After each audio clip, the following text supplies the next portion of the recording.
Thanks very much, Quinn. Good morning, everyone, and thank you very much to the Chpc for the opportunity to share a little bit about the work that we've been doing.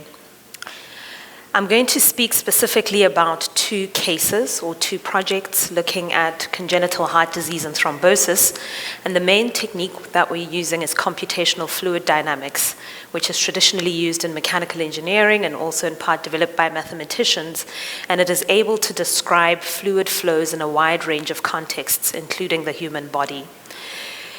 I'm based in the Department of Mechanical Engineering at the University of Cape Town and also at the Center for Research in Computational and Applied Mechanics. We're a 42-year-old research center with academic staff members and students from a range of different departments looking at very different problems. So I look at problems in healthcare, other people look at Antarctic sea ice, for example. But what we have in common is that we all apply computational mechanics to our problems. So by way of a bit of an overview of my talk, I'll begin by briefly motivating for why we need high-performance computing resources, and then I'll explain the two cases of thrombosis or blood clotting and congenital heart disease, which is just heart disease that is present from birth. I'll then touch on some of our computing successes and challenges, and then I'll look at some of our interesting results and the impact that our work is having. So in terms of motivating for computing resources, when we want to develop a model that studies fluid flow in healthcare settings, we can't normally just take the equations as they are and apply them and solve the problem. We have to develop an entire pipeline that enables us to define certain aspects of the problem before we can get to actually solving it. So first we engage in some kind of pre-processing step, and typically what that means is we need to obtain good quality images to define our flow domain or our geometry. And that can either be from MRI scans or CT scans that would have been taken from the patient. We then also typically need boundary conditions for our fluid flow problems, which allow us to have some kind of measurements of velocities or pressures somewhere in our fluid domain, at the ends of our fluid domain. And in the case of thrombosis or blood clotting, we want to know how people clot. Some people clot too much, other people clot too little. People have different biochemistries, so we also need to be able to account for that. So once we have our input data, we can then apply our Navier-Stokes equations, which are the equations we solve in computational fluid dynamics. And we take that input data, we prepare it into a suitable format for those calculations, and then we go ahead and solve the equations.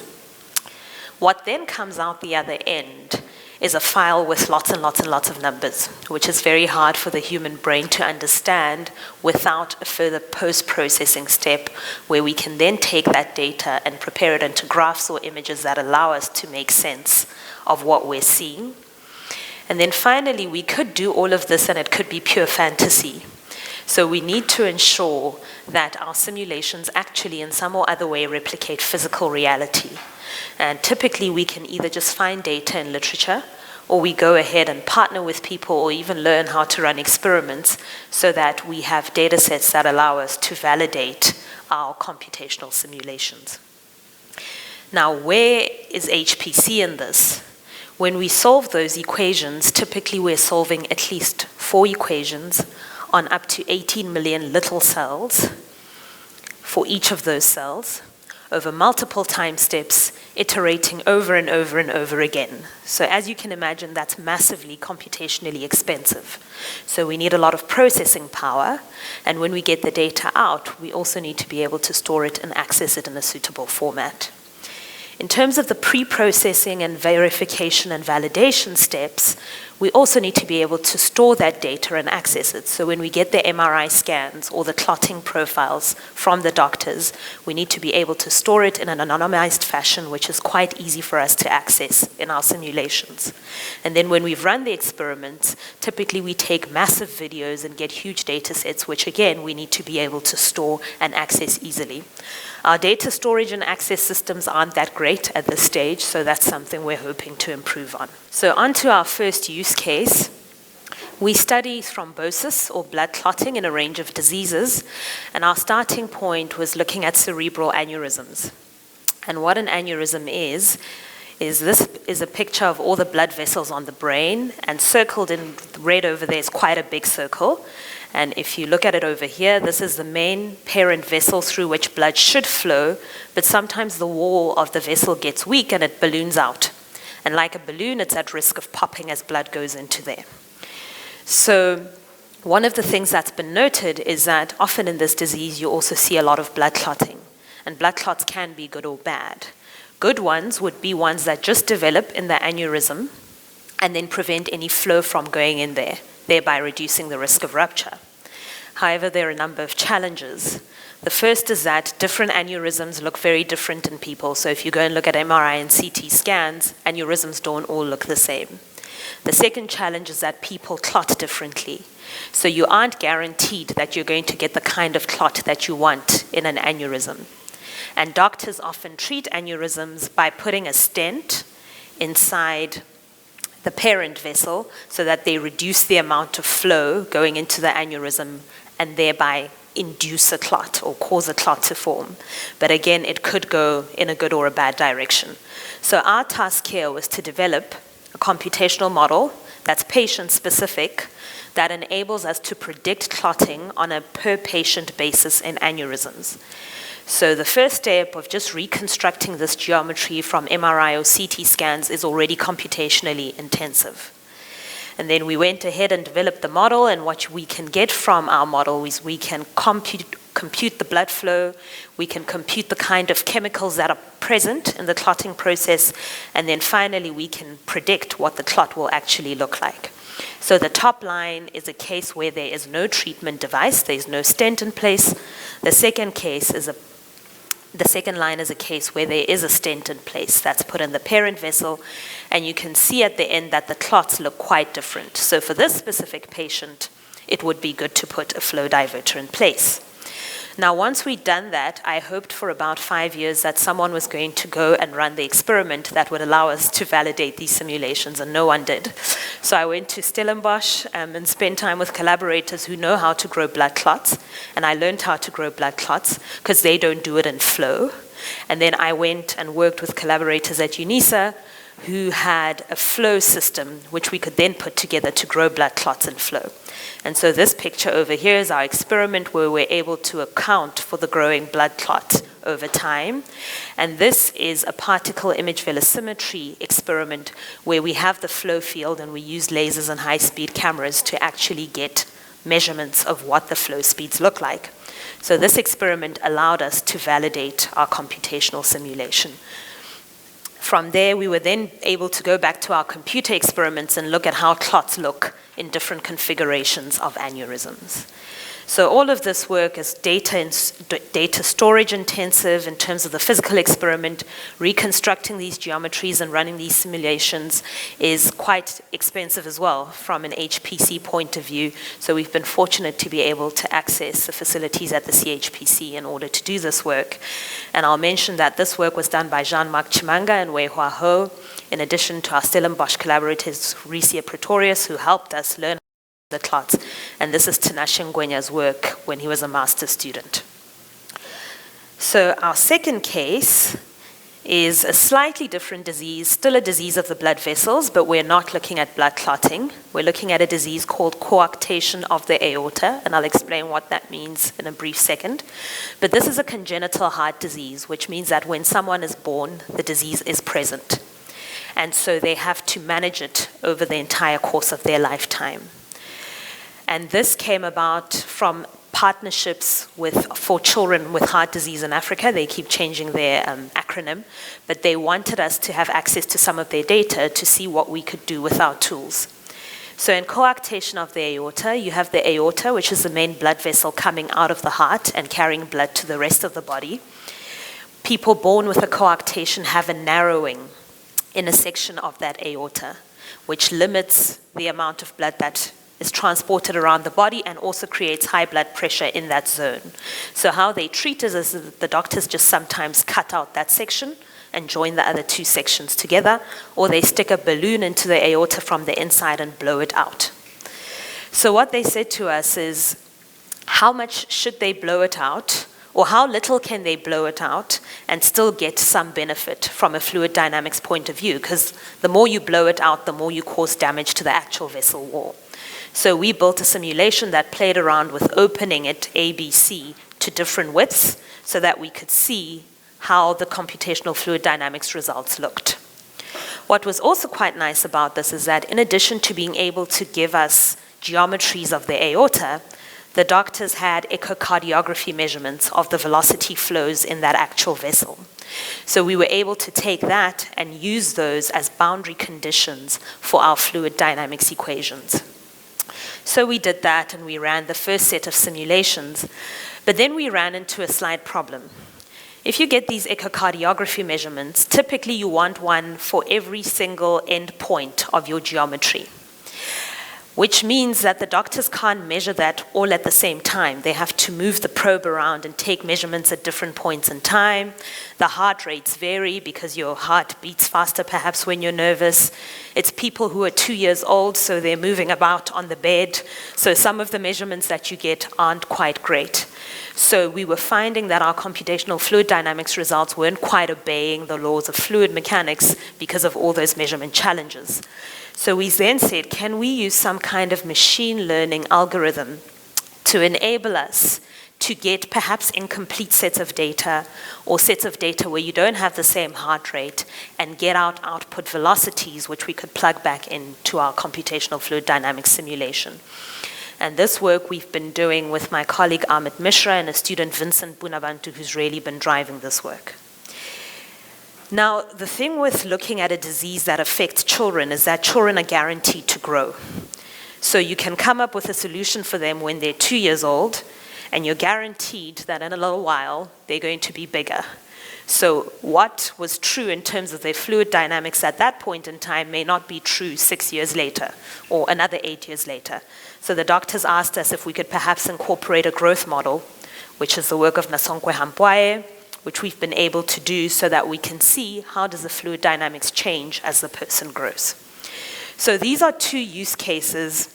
Again, our computational fluid dynamics simulation is very computationally expensive. We have large data sets for our machine learning model and all these boundary conditions and all the information that we get from the doctors. So this motivates our need for HPC facilities. So what have some of our computing successes been? In part, I think we're eventually working towards appropriate use of different computing resources.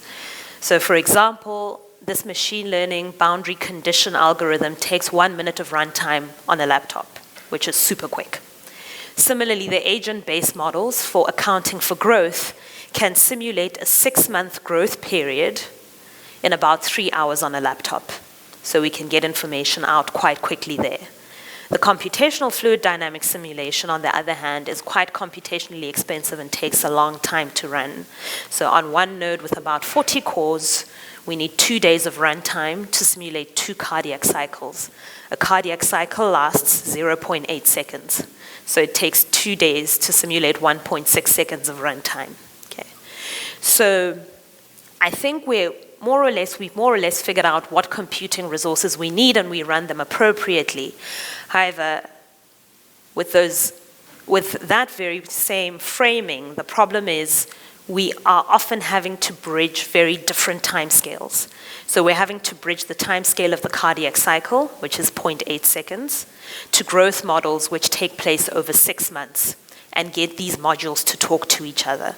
So this is where some of our computing challenges lie, and very closely related to that is how do we then couple these different software tools to talk to each other and update each other in a way that is sensible. And so for our machine learning boundary conditions, we have scikit-learn, which we then take that data and feed it into our computational fluid dynamics model based on ANSYS, and that then talks to the growth model in NetLogo, but we do a lot of this by brute force. So having an environment that would allow us to couple all these different softwares that run on very different timescales with ease would be something that's highly desirable for us. So what has the impact of this work been? The story I'll tell about impact is that impact often arises in very unexpected places.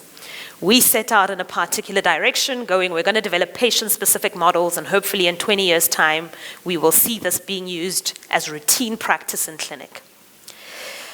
However, sometimes impact demands answers of you when you least expect it. So I had just learned how to grow blood clots in flow when COVID emerged.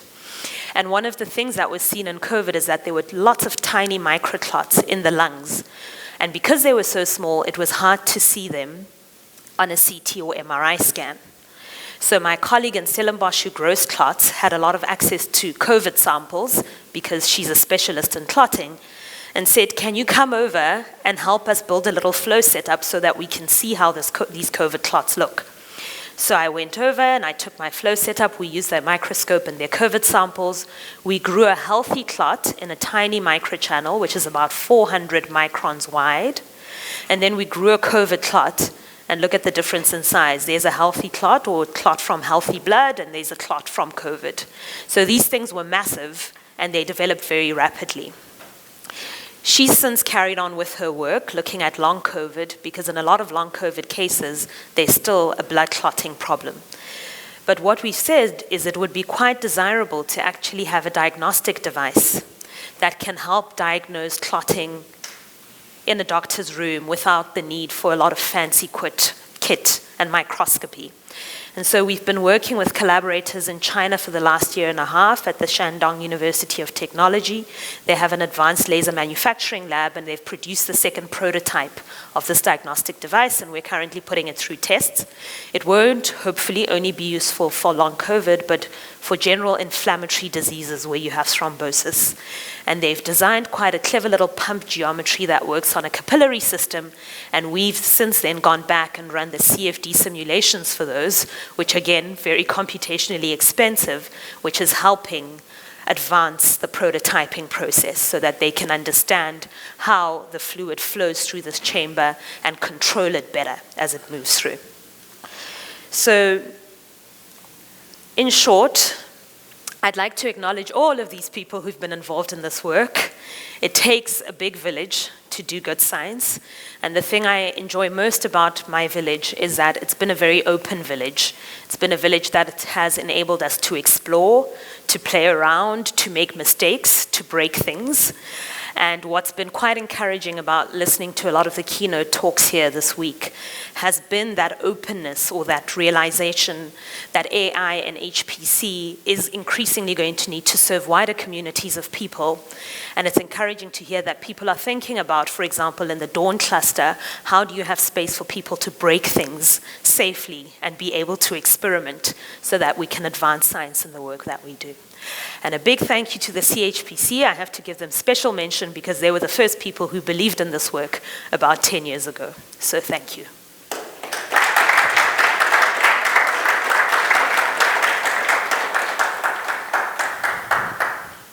Thank you so much for such an informative presentation. We really enjoyed. When you spoke about the aorta kind of disease that emanates from kids, so what I'd like to know is, are you hands on deck in terms of when the operation has to take place during those kids when they have to go through that process? And if it happens not to go so well, what are the chances of those kids making it? That's if you have that information. Can you clarify for me? Thank you. That's a very good question. Thank you. So fortunately, there are very strict ethics rules that don't allow engineers near operating rooms with too much ease. We have seen how some of the operations are done as observers, because it helps us to be able to gain an appreciation of the problem that we're trying to model. And doctors need a lot of data and a lot of convincing before they will change their protocols to include something like a computational tool. Which is why at this stage we are working to refine it up until the point where they can actually say, yeah, we've run this on sufficient number of cases to see that what you have predicted is an actual fact, the outcome that we would have predicted. I think fortunately the doctors that work with these children, it's quite a large team of pediatric cardiologists. I think the success rates for these kinds of interventions are quite high. So there's been a lot of experience with how you treat lesions that are present at birth. And what's also been encouraging is that they follow the people up right into adulthood. So you then have cardiologists who are specialized in people who were born with those diseases, who care for them throughout a lifetime. They may have a shortened lifespan because then they may develop an aneurysm in later life, but generally when they're quite small, the care and the follow-up is quite good. Of course, the challenge is sometimes that people live quite far away from those tertiary centers where they get care. So if there isn't good follow-up, then the prognosis may be different. Oh, thank you for nice presentation. So when I arrived here, you were talking about brain loading. So and then you even emphasized that it is different for because in the way it affects people, it affects people differently. So now, let's say you did a modeling on a patient, and then you find a way in which you can solve their problem. So now there's this another patient now, because now the study is computationally expensive. Now there's maybe extra 3 patients that you have to look into, and then you know time is not on their side. So how are you going to mediate such problems? That's a good question, thank you. So in the initial setup of the project, the people who were just collecting the aneurysm data, they wanted to collect, for example, 1,000 aneurysms that looked very different. So the computational fluid dynamics wasn't necessarily going to be used at the point of care as an interventional planning device, but in the process where you want to understand how these different clots look. What you were going to do is run simulations on these 1,000 cases, which would be very computationally expensive. And then over time, deploy machine learning so that you start to see the patterns. So that when another patient walks into clinic downstream, you can first look in your database and see how similar is this aneurysm to some of these other 1,000 aneurysms that exist, so that we're not necessarily having to rerun it, because then you'll have some kind of historic data that enables you to make a decision faster. But I think you do pick up on an important point, because the deployment of CFD in the actual interventional planning space, you can't say, please hold on 3 days, your aneurysm mustn't pop, we're going to run the simulation, we'll get an answer for you soon. It generally helps us to understand the physical phenomena, but then over time, you'd want to train something that can recognize. One last question. Thanks for the presentation. How widespread is this aneurysm? It depends on the population that you're looking at. So if you look at the data, in some countries, it'll report 0.2%. In other countries, it'll report up to 9% in the population. So there is also thinking that there is a genetic basis in certain populations that makes them more widespread. The other thing that has been emerging, for example, in people who've lived with controlled HIV for a very long time, they're on antiretrovirals, is that they're then more prone to aneurysms. So it also evolves with the population and underlying data.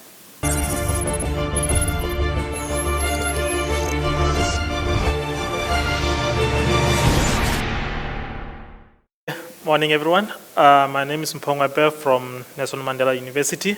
So today I'll be just going through some of the work I've been working on. So this is just the layout of the presentation I'm going to be giving you today. So as you can see from there, I'm just going to give you introduction into our research group. And then I'm just going to also touch up on why we need Chpc, and also touch up on the type of software that I've utilized over the years, and also some significant outputs that we generated from having access to the Chpc. So how many of you are from NMU? Because I think I just met one person from NMU, so I think we're the ones coming from the coast. So NMU's got 7 campuses. 7 campuses. We've got 6 at Gqeberha and 1 at George. So I'm based at the Nelson Mandela University Mission Valley campus, which has got a new medical school. So It's a new medical school. We're also a new research group. So we started last year, and then we've got our research stead there. We've got funding from DSI. So the objective of our research group is that we're supposed to be a research and development group. So whatever type of materials that we're trying to synthesize there, we should get patents and then try to commercialize them. So all of our students, we're trying to make sure that whatever project that they can working on, it has to be something that can be commercialized. So how many of you have been exposed to nanomedicine? How many of you took a COVID vaccine? Okay, if you took COVID vaccine, it includes nanomaterials, and they're safe. So I know some people, they've got that phobia that they're gonna die from nanomaterials. So in terms of nanomedicine, what we're focusing on here is mostly about improving the therapeutic delivery of the medication that is already on the market. So you'll find that a number of people, they're having side effects to certain medications. So with nanotechnology, you can actually improve that therapeutic potency of the medication and also try to remove some of those side effects. So sometimes you might have kids who are not able to actually swallow tablets. So with nanotechnology, we can actually be able to develop wafers. So the medication just dissolves onto your mucus within the mouth, and then you don't have to worry about swallowing any tablets. So other possibilities of nanomaterials is that we can also be able to fabricate biosensors. We can also utilize them for bioimaging. So for our research focus, we're focusing primarily on wound healing, especially for diabetic wound healing. As you know, we've got chronic wound healing. So sometimes you get people with diabetes losing their legs because of chronic infection. So we're trying to actually help those patients by trying to engineer nanomaterials that can actually fight against those chronic infections. And then we're also focusing on cancer, both on treatment and diagnostics. So in some nanomaterials, we can actually be able to treat and at the same time be able to image the tumor as it goes away over time. And then the other project that we're focusing on is for blood transfusion. So we're trying to move away from people donating blood and just generate our own nano-based blood transfusion. So the aim of this is just to find a way, let's say you're in an accident, we don't have a blood donor, you've got a rare blood. So using nanotechnology, you can actually be able to make sure that you're gonna remain stable during your treatment and even during surgery. As you know, in South Africa, we've got a huge problem of some ladies dying during giving childbirth because they're losing blood. And then we also have a high number of HIV in South Africa. And you know, that means that a lot of people are not going to be able to donate blood. So we're trying to improve their lives by ensuring that at least we've got some way of stabilizing the patient. And then as you guys remember, during COVID, we have to wear masks.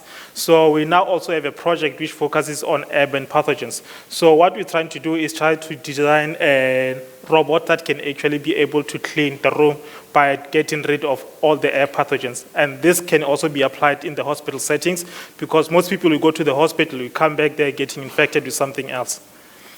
Okay, and another thing that we're focusing on is phytocosmetics. I'm sure you guys have seen in multiple pharmacies nowadays, there's a lot of cosmetic ranges which focuses on plant-based materials. There's been a lot of work that is been done on rooibos, but for us, we're also trying to focus on different plants that we can actually utilize for designing a number of cosmetics products. So in terms of why we need CHP resources, there you can see, it's the pointer, that a lot of pharmaceutical companies are now shifting into AI and machine learning.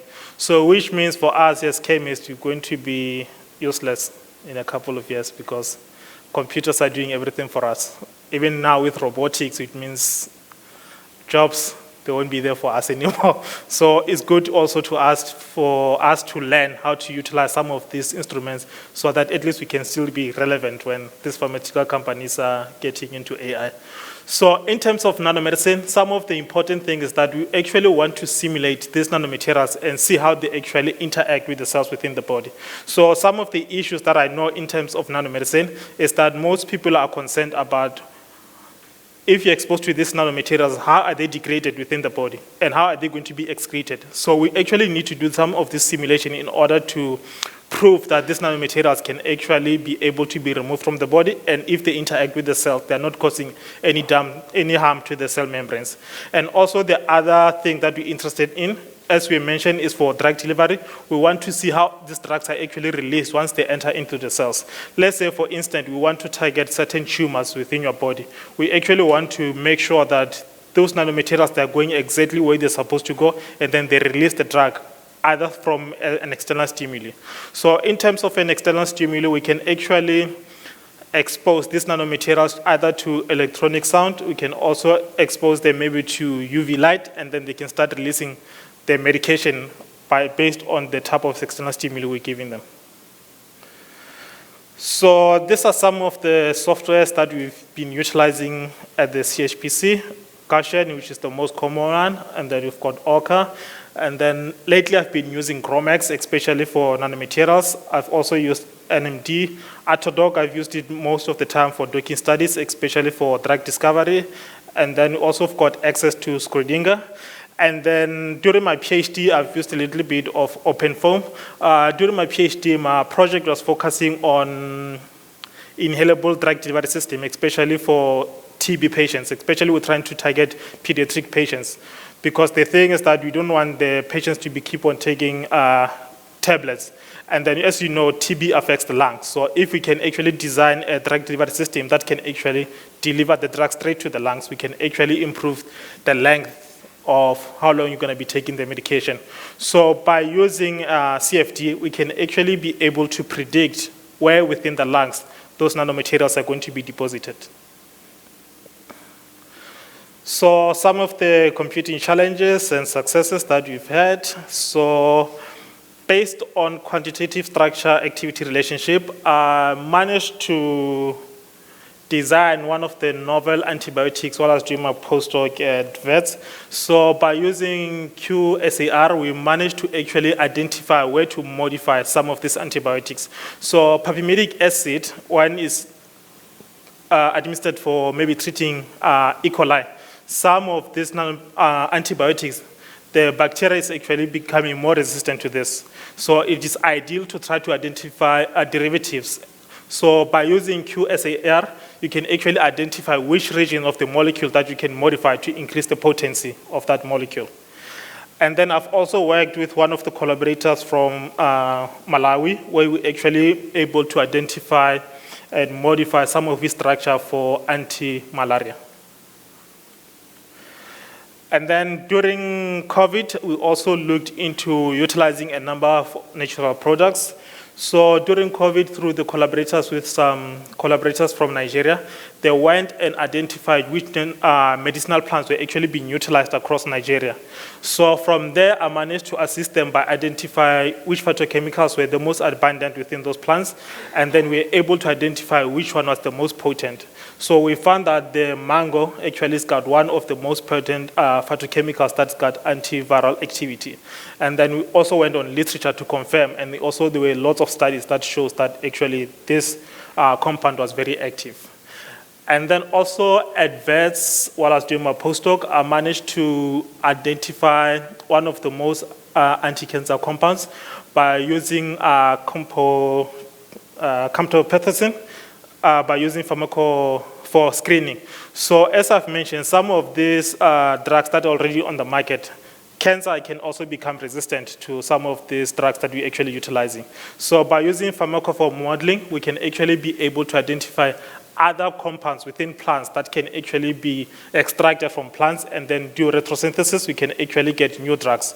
Because the issue is that with new drug development, it takes about 10 to 15 years before you get a drug on the market. So if people are dying within 10 to 15 years, you're going to lose a lot of patients. And the other project that I've worked on is in agriculture, where we're looking into food security. So we've got the root knot nematode, which is actually damaging a number of crops. So for this project, we're trying to move away from using toxic pesticides, because some of these toxic pesticides, they can actually damage the bacteria that are actually useful in the soil. And then sometimes when it rains, those pesticides can actually seep into the water that people are drinking. So by actually using plants which actually have a natural phytochemicals that can actually fight against these worms, we can actually be able to design phytochemicals chemical-based pesticides, which are actually going to be safe in terms of administering into agriculture. And the other project I've worked on is looking into metabolic drugs. So this is also one of the papers that we have actually managed to publish. So this one we're also looking into COVID-19. So for this project, we're looking into, as you remember, during COVID, it was mostly supportive treatment. So most people are actually using zinc, which is also known to have good antiviral properties. So we managed to go to the CCD database and also look for zinc metal complexes. From there, we're actually able to do docking and identify some of those complexes which got good antiviral properties. Okay, now we move into nano. Okay, so as I've highlighted before, most of the work we've been doing, we've been playing around here. So it's just a few atoms. Now moving to nano, we're using big number of atoms, which means we're going to need more computational power. So far to generate this liposome, which is just water and lipids around, I think it took me about a week after battling for a couple of times, running on the Chpc one node, because there's multiple steps that you have to follow, and then after a week, you just get that simulation, which is about 2 microseconds.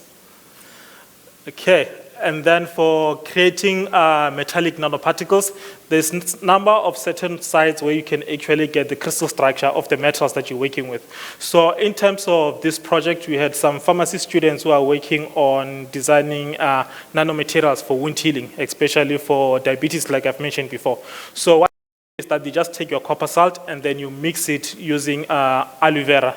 And then that aloe vera is able to reduce and then cap the nanomaterials. So those active phytochemicals within the plant, they're actually kept on the surface of your nanomaterials. So it means those active phytochemicals within the plant, they're actually embedded on the surface of the nanomaterials. And then by doing docking, we can actually be able to predict how potent these nanomaterials plus the phytochemicals on the surface are they going to behave when you're treating them against any form of infection. So in terms of our research output, so this is just a number of the papers that have already been published thanks to the Chpc, and then we've got also a number of papers that are also coming out. So at the moment, I'm still working on the nanomaterial papers, so hopefully by next year, we should have some papers on also nanotechnology out on the market. Okay, so those are just my references. Thank you. And thank you for the SESSION2.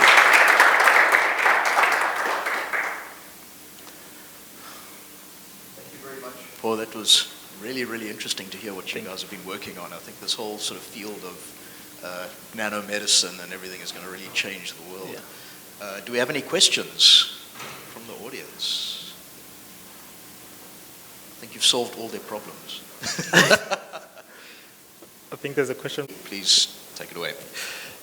Yeah, so following the two really cool presentations, welcome to this episode of Teletubbies. I'm a pyrometallurgist by trade. The Howard Wolowitz in the room, just the engineer. I kind of got into kind of CFD modeling when I thought the work that Quinn was doing at Mintek was cool, after I kind of did thermodynamics for a couple of years. So I kind of worked in research and kind of made my way to industry. So I've kind of seen both sides of this coin, but I'm still a humble student today, although I'm 20. So I'll take you through the problem. So if you're not familiar with pyrometallurgy, that's kind of where things are at very high temperatures, at about 1,600 degrees plus. And most of it has to do with turning minerals into metals, which is something that South Africa has an abundance of. So kind of the pyrometallurgical industry in South Africa is huge. We have a lot of the world's chrome, platinum resources and so on. And that's kind of the field of interest for me.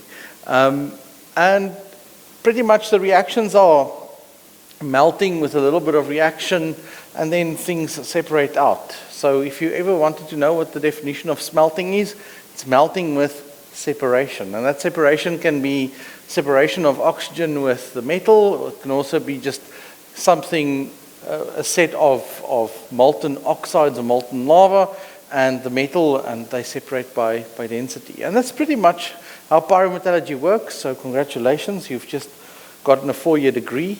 A lot of this happens in furnaces, or very big furnaces. At Mintec, the scale is kind of lab scale, 100 grams, then pilot scale, a couple of tons, up to kind of industrial commercial furnaces, which tap 400 to 500 tons of material per day. And they scale, anywhere between 1 meter and 12 meters in diameter. So these things are huge and they make a lot of product. But they're also one of the most dangerous environments to work in, simply because everything is hot. And, the general rule with pyrometallurgy is everything will react with everything else. So what we kind of look at from a flow perspective or modeling perspective, a lot of pyrometallurgy just happens in thermodynamics, but physically there's a lot of flow phenomena involved, and because there's a lot of phases involved. So we kind of look at all the kind of states of matter, gas, slag, and metal are the 3 phases that we work with most, and then Quinn is very into arcs. So a DC furnace, for example, is like a big welding machine. That's our heat source. It kind of zaps electricity onto the minerals and they kind of melt. So what happens is we work a lot with several kind of materials properties that are difficult to actually measure. So when we kind of look at flow problems, most of you are familiar with the Navier-Stokes equations and so on. You always have some form of density, viscosity, surface tension that you kind of work with. And if you're looking at compressible flow, there's always a little bit of extra materials properties involved, like thermal conductivity and so on. Now, for room temperature materials, solids, this is not difficult. You can measure it, you can see it, you can touch it, you can go to a lab, you can do the experiment yourself. In pyrometallurgy, everything is hot, and if you try and do these experiments, they are exceptionally difficult. Ask me, at Mintec, a lot of my work was in estimating these properties and or measuring them. And something as simple as electrical conductivity of a molten slag is something that is almost impossible to measure at temperature.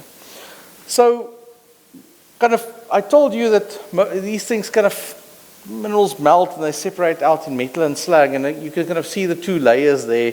The top one being slag typically and the bottom one being metal. And they kind of go out to the side here as kind of 2 separate phases through what we call tap holes, which is just a fancy word for a set of blocks that make a hole on the side of the furnace. So I brought you a picture of what that looks like.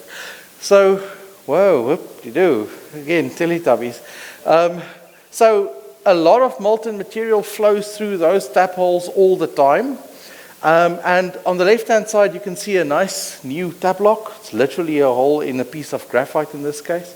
And on the right-hand side, you can see what it looks like when it's plugged up. So once you've drained the furnace, plug it up with refractory clay. Again, not too difficult, but exceptionally dangerous. It takes a lot of effort to do this. And on the inside of that kind of furnace, you've got this assembly of bricks. So it's bricks that are ceramics. They're very resistant to chemical attack by these phases that you kind of are involved with. And this is one of the most productive, or one of the parts of the furnace that works the most. It happens 8 to 10 times a day, that you open it and you close it, and you open it, you close it. It's also one of the most dangerous parts to work in. So how you open this is you kind of start drilling a hole with, I'll show you what it looks like. And then if that is not enough, you kind of have to lance through it with pretty much a cutting torch. Now these days, there's a lot of robotics kind of involved with that. But this kind of picture just shows you kind of what it looks like removing the clay with a lance pipe. That's an actual lance pipe. This is photos from our ex-colleague Yolette Steenkamp. She called this one the project, the promise of magic. This is the photo she took That's a lance going into that kind of clay, melting it out, and then sparks fly, you know, because you've now got oxygen that flows through the pipe, and it actually oxidizes the iron in the steel, which makes a lot of heat. And, you know, if you look at this little video here at the bottom, that's a person that is putting that lance pipe in there. All right, now this is a YouTube video, but that happens quite a lot on many plants. These days there are robotic lancing that happens that kind of, again, keeps the people safer, but also makes sure that you kind of lance straight. These things, we're talking 3 times 3. So you take usually like a 3-meter pipe and you connect it to another 3-meter one, another 3-meter one, and then you start. So this is high temperature environments that are, you know, more violent than you would kind of expect. But this happens all around us every single day. So the question is, you kind of looked at that kind of picture that showed the plugged up tap hole. Over time, you know, this guy kind of needs to kind of lance into that several times a day. You kind of lance skew, you lance, you know, as much as you can see there. And we know that damages tap holes quite a lot. That's one of the things that you exchange the most on a plant. But what kind of the question that we're asking is what happens on the inside. So if the outside is messed up, is the inside messed up as well? And the reason why we kind of look at that is to say, what happens to all of these protective materials around the tap block to make sure that the material just doesn't flow out? So we're talking kind of a couple of 100 million rand worth of ceramic bricks that you kind of need to kind of keep intact. And this is kind of why we look at this problem. So the reason I kind of got into this is like, oh, Quinn is a cool project. No, it's to make better design choices, to motivate for more automated processes like robotic lancing, and then to kind of make better operating decisions. The other thing is also furnaces are kind of temperamental. So that brings me to kind of my pyrometallurgy 102 lesson. And the one is, at high temperatures, everything will react with everything else. The other thing is you can't really see what's going on, especially on the inside. And measuring everything is hard. So figuring out how hot it is all the time is not an arbitrary job. It's like, how do you measure 1,600 degrees? You use platinum for that, like thermocouple wires and so on. But once the furnace has been standing for a while, if you lance into it, things can happen that are not normal, all right? Like anything that's done. So this is a picture of what pyrometallurgy actually is. This is how a furnace reacts under upset conditions, and I just thought it's an appropriate for the Kruger Park, you know, because you find these a lot here. All right, so we model it, you know, we kind of have the molten lava, the molten slag there. So our system is this kind of mixture of slag and metal and oxygen that's coming through this lance, because not everything is actually used for it. We've got phases with materials properties that we don't know. This is why we work with, we've got a consortium, you know, going from Chpc side, Anton, trying to model density and viscosity and all of these materials properties, you know, because we can't measure everything easily. There's a lot of non-linearity kind of happening, so everything can change, everything is composition and temperature dependent as well. So in the beginning, we started with a classical thing of, you know, small scale version of injecting something into a fluid. So kind of built a little perspex rig with water, kind of looked at 40,000 elements, you know, it's not 18 million elements or anything, but we kind of started small to kind of say, in our industry, modeling is now much better than it used to be, but building trust in these models is kind of what you need to sell the industry to. But we kind of could run things at 8 cores and kind of get reasonable answers for like 5 seconds of real time relatively quickly.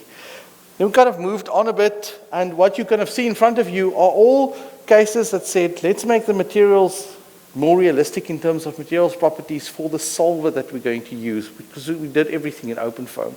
So you would think, you know, for metals, what is representative of metal in terms of materials properties? The answer is water, kind of somewhat.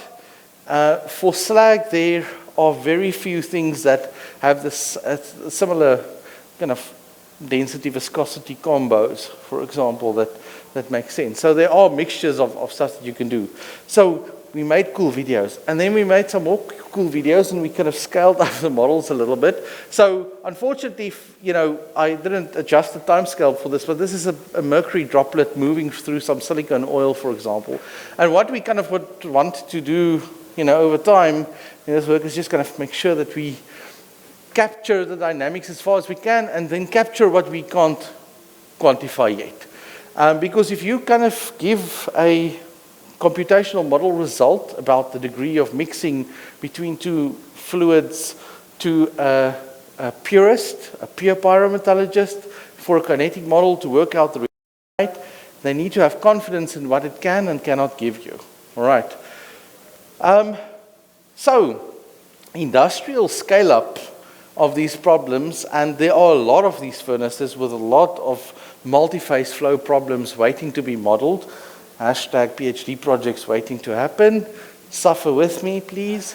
You know, we kind of scaled it up a little bit to say this little bit of the tap-all that we want to model, we can do a sub-model of. Because, I mean, we're just injecting a little bit of gas at about 600 normal cubes an hour to kind of burn the tip of a lance, and, you know, doesn't make a difference on the inside, especially when it reacts. So we kind of scaled up our computational domain into one of one like this. This is a part of the tab block. This is just to kind of investigate that in a little bit more detail. It's one use case. You know, ilmenite smelting, ferrochrome smelting, 2 use cases of DC furnaces in South Africa.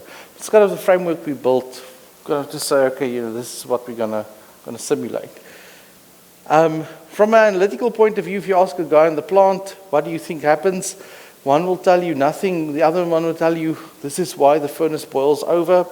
After standing for a while, this is why the model is there. So we had to do a little bit of thinking. This is kind of a large domain, so that chunk that you saw is from a 12-meter diameter kind of furnace, kind of a subdomain being a 2-meter little bit, 2 by 2 by 2 of that tap-all region. So kind of solve about 500,000 element case first. So this is just a slice through the middle of that domain. And then you kind of capture more or less where the alloy and the slag interface and the slag and the gas interface sits over time, and where all the action happens. So then you refine the case based on that to say, okay, you know, the mesh can be a little bit more refined around the area of the tap-all, and then it scales to around 3.5 million, 3 to 3.5 million cells. Now, in the global scheme of things, this is very small elements relative to the big furnace, but you're interested in mixing. You're interested in the interfacial area between slag and gas, metal and gas, for example, to make reasonable decisions on the rate constants would look like, for example, in your kinetic equations and so on, which I'll speak to in a second. And then if you kind of look from this side inwards on the inside, which you cannot physically do in a furnace, then you can draw cool pictures, all right, to say, okay, you know what, this is kind of for the flow behavior that we expect. So yes, for example, we do see that this low density gas at a relatively high flow rate is it's hitting this metal that has a density 7,000 times that of the gas. So it will kind of bubble upwards, right? That's not rocket science. How much it does and how much it will lift the slag of a certain density and viscosity, for example, matters. Because that's hot stuff that's potentially going to hit the roof or come out of the furnace. And that's the question you want to answer. Is that something that you're interested in? Furthermore, it's kind of in contact with these ceramics that also want to react with the materials that contains them. So we started with a multi-phase fluid flow solver, incompressible flow, constant density, viscosity, and surface tension, whilst we know that all of these are functions of temperature and pressure. But if you throw all of that into an equation, it becomes more complex, all right, takes longer to solve. It turns out slag, for example, are not Newtonian at all. They're very non-Newtonian. But it depends on the system, whether they thicken or they thin out, you know, when you look at viscosity over time. And, you know, this might be a bit of a compressibility. There might be some compressibility involved, and this is kind of the last 2 months of my life. You know, kind of PhD work kind of happens in November when the university starts asking, how far are you? So, and the supervisors get antsy. So I'm like, oh, okay, sorry guys. So we kind of looked at that as well, and you know, kind of came to several conclusions, which I'll share in a moment. The reason why this is important is because ultimately, if you inject oxygen into a molten metal bath, the exact opposite of what happened when you try to remove the oxygen will happen. It will eat the oxygen, and that reaction that took energy to kind of get to will now give that energy back to you. It's very exothermic, so the temperature around that particular kind of space becomes, you know, higher, which means that the density of the gas will change, and the density depends on the pressure, and they're all coupled, and hello, compressible flow problem. And now you kind of have to say, well, I'll make a few assumptions on the temperature, and now I need to assume the thermal conductivity of metal, which you think is easy to get. It's like you look it up in a textbook. I found an obscure version of a measured molten metal mix thermal conductivity, which I could plug into the model, and I kind of said, okay, well, there's some assumptions that we make in terms of compressibility there and the state equation and whatnot. The point is it becomes a guess. And that guess is what makes the problem more and more computationally expensive. And so do we spend all that time, or do we decouple it and kind of work with that? That's what I did. Reason this temperature dependence is important is because molten stuff that moves against solid stuff that want to be eaten, thank you, Quinn, yeah, I'm almost done, you know, causes refractory wear. And I brought you an example. This used to be a solid brick. It is no longer a solid brick because it got eaten by a bit of slag. And this happened in a day, all right, because the conditions were such that it was just very hot. So normally this thing melts at 2,200 degrees. It wasn't a problem in this case. So if you look at this case where we kind of looked at the compressible and incompressible solver, kind of looks the same. Again, slice model. What I'm interested in is interfacial area between gas and alloy, because then I can make reasonable assumptions about what the temperature field would look like and so on. But it turned out, long story short, there's very little difference in these cases, simply because of the nature of this particular problem. Right, so we're not going to spend that extra bit of hours to do that. Typical, you know, need for speed, more cores. We kind of have to scale these problems appropriately. For 5 seconds of kind of lifetime, you can do a bit of a comparison. We kind of found that, you know, somewhere between 360 and 480 cores, we kind of max out on efficiency. So I kind of ran this case at 1,200 cores. Yeah, that didn't work well. Which the red number here is the kind of the cells per core in this case. So for this particular solver, you know, we kind of need to be sure we kind of scale it appropriately to kind of get to that. Point of this is, yes, we are not saving lives yet, all right? But we want to. We want to make sure that we design a furnace lining in such a way and operate a furnace in such a way that you don't eat away at a lining. You kind of saw that one particular brick that was eaten up quite quickly. And for that reason, you need HPC. I mean, there is literally no way I'm going to run it on my laptop and get a reasonable answer on the industrial side, nor, you know, kind of finish a PhD in a year before the generator. So thank you for that, because, you know, waiting in the queue for 7 days just to have forgotten to change the directory name or something because your PBS script is very manual, and then it kind of dying off. I'm really glad that it kind of now happens much quicker than I'm used to. So that's slightly how old I am, is because I was in the days before load shedding. So thank you. Here's a picture of a bird. All right. No. Thanks, Quinn, for the patience. This is me a couple of years ago, kind of on the road to discovery, picking up pieces from everybody. This is me now, where I cannot even. This was this morning. But yeah, I've had a nice journey, with many people, and kind of the HPC like being part of the family for me. Every single day I run checks on the thermodynamic side, and this is also done in parallel, but not really in parallel. It's just doing a lot of things over a lot of cores. It's part of my life now to make things faster. Because I've become slower because of, it's a momentum thing. It's something about mass. All right. But yeah, thank you very much. If you want to read this, there's some papers if you want to read about this journey. Thank you so much.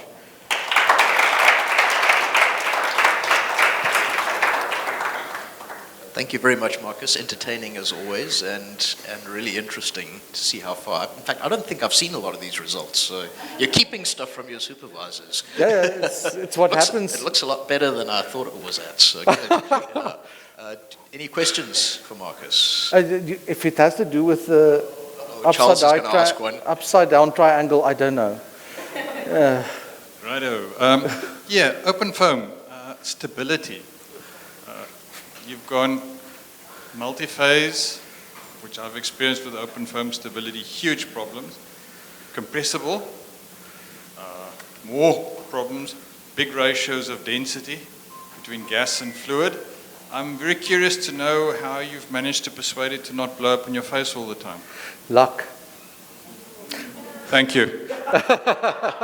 Yeah, no, Charles, I've been very fortunate that when things blow up, so one thing I did is I turned turbulence off in all of this, and one thing is I've got Quinn. So, we decided on we kind of messed with the Courant number thingy and a few other things once, and I've been lucky. Otherwise, I just change the boundary conditions until it works, and those become the assumptions. I'm not saying. We're engineers. Yeah. Yeah. We hit it with a crowbar until it starts working. Yeah. I've been very fortunate that the standard solvers that I've kind of stuck to, and for the most part, this particular set has worked. As I explore the space a bit in my parameter space search, I do find a little bit more of things blowing up. Yesterday I'll send you the PBS log, but something blew up in the 1200 core case that didn't seem to be a numerical issue, but because it kind of ran again when I started. But I've been very lucky. Like, choose an easy problem. It's like flows, a little bit of oxygen bubbling through a melt. It's not nanomedicine and thrombosis. Maybe I can.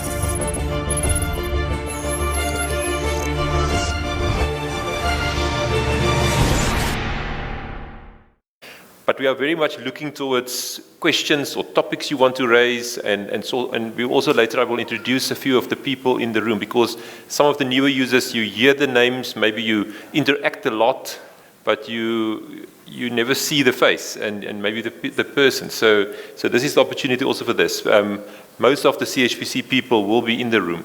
So let me start off first by just giving you a bit of a background. Some of the slides, if you're a long-term user, you will have seen this before. I will start off, I will just say something quickly about Nikis, if you have not picked up on this already in the conference. Something about just recapping what compute resources do we have. And then I'm going to just say something about the users and the usage, a little bit of statistics, just for you to understand how many users we have, how many hours they are using, that kind of thing. I want to talk a little bit about people at the CHPC. People are in the room so that you can see who is doing what.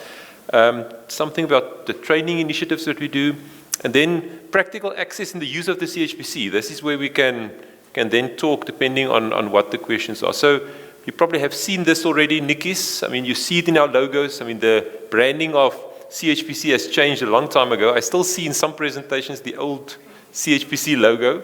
It's good. I mean, good to acknowledge, but I mean, we have changed our branding about 3 years ago, 4 years ago, if not more.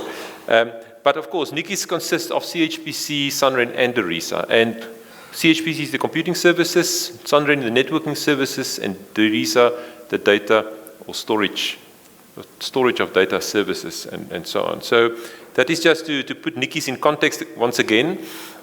Of course, the resources, I showed these slides exactly last year, well, this time ago, because we have not upgraded anything significantly in terms of the compute resources. Lengao, the compute cluster, it's getting old now. I mean, it's, 7 years? I mean, that is why we are moving towards a newer cluster.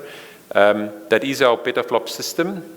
We have our GPU cluster, the 30 NVIDIA V100s that many users are using very actively.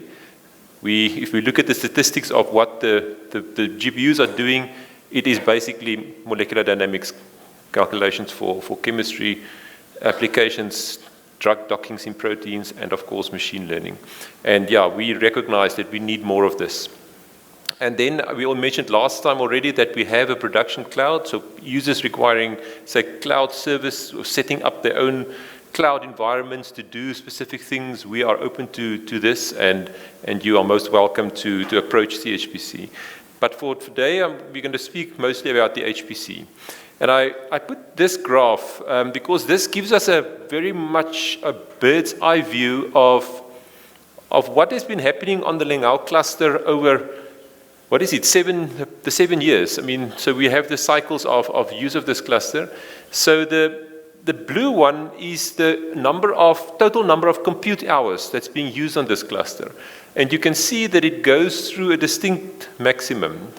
So we started off 2016, yes, then the system was increased in size also, so there were more hours available. Then it peaked around 2018, 19, 20, maybe 2021. It remains more or less consistent. You don't expect this to go up. Of course, you reach capacity usage of this cluster, so you want to see this. But then you do see a distinct decrease in compute hours in the last 2 years. And there's, of course, 2 reasons for this. The one is load shedding. That has been hitting the CHPC quite well, like everybody else, but we are particularly vulnerable for this because as long as there's a load shedding schedule in place, we cannot run more than 50% of the cluster. So that has caused a decrease in the hours available. But also, this is an old cluster. We don't have all the nodes available anymore. I mean, when this cluster was deployed 7, 8 years ago, we had 1,360 nodes. I'm not sure, Eric, how many of those nodes have died. We don't have all of them anymore, but some of them, and we don't replace. I mean, if a node dies now, we don't replace it. I mean, it's just part of an older cluster. So you cannot reach the CPU hours count anymore. So this is actually a reflection of its time to bring in our new resources, and this is further emphasized by the orange lines. And this is, to me, the interesting thing and reflects on what the demand from users are, because that shows us the number of active research programs that we have at CHPC. So we can count them every year. And we define active, you must use at least 1,000 core hours, which is not a lot, but we need some place to say cut off.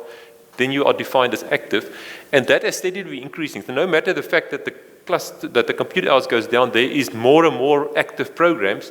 So all that this means is there are more users, well, demanding more of a decreasing resource, which is, of course, an argument for new resources. So this is a reality. So let's just look at the all-time, and this is data that I got up, but it's accurate to 1 December, so it's a few days ago. If you look at the all-time of Lengao, so that was since, June 2016, the total number of active programs, 562. So if you have your research program, you are one of that 562 over the lifetime of this cluster that has been active. The total number of cores used, 1.2 billion hours have been used. So if you have a research program and you've used 100,000 hours or 500,000, you are part of that 1.2 billion hours that's been offered. And the total number of active users, 2,289. And I always say, this is really a low number. we don't see this as a very high number. I think for me, this is a reflection of that we have a resource here that researchers are not all aware of yet. And that's why I'm also talking to this community. I mean, if there's people that are not aware of the services that the CHPC offers, they should come on board. But if we just break this down in the last 6 months, I also have the figures there, 262 active programs. You get a more feeling of what is happening in the immediate past. Total number of core hours, 68 million, which is relatively low, of course, because of the number of racks that we can make available. And then the total number of active users, 828. So that just gives you a feeling of where we are in terms of this.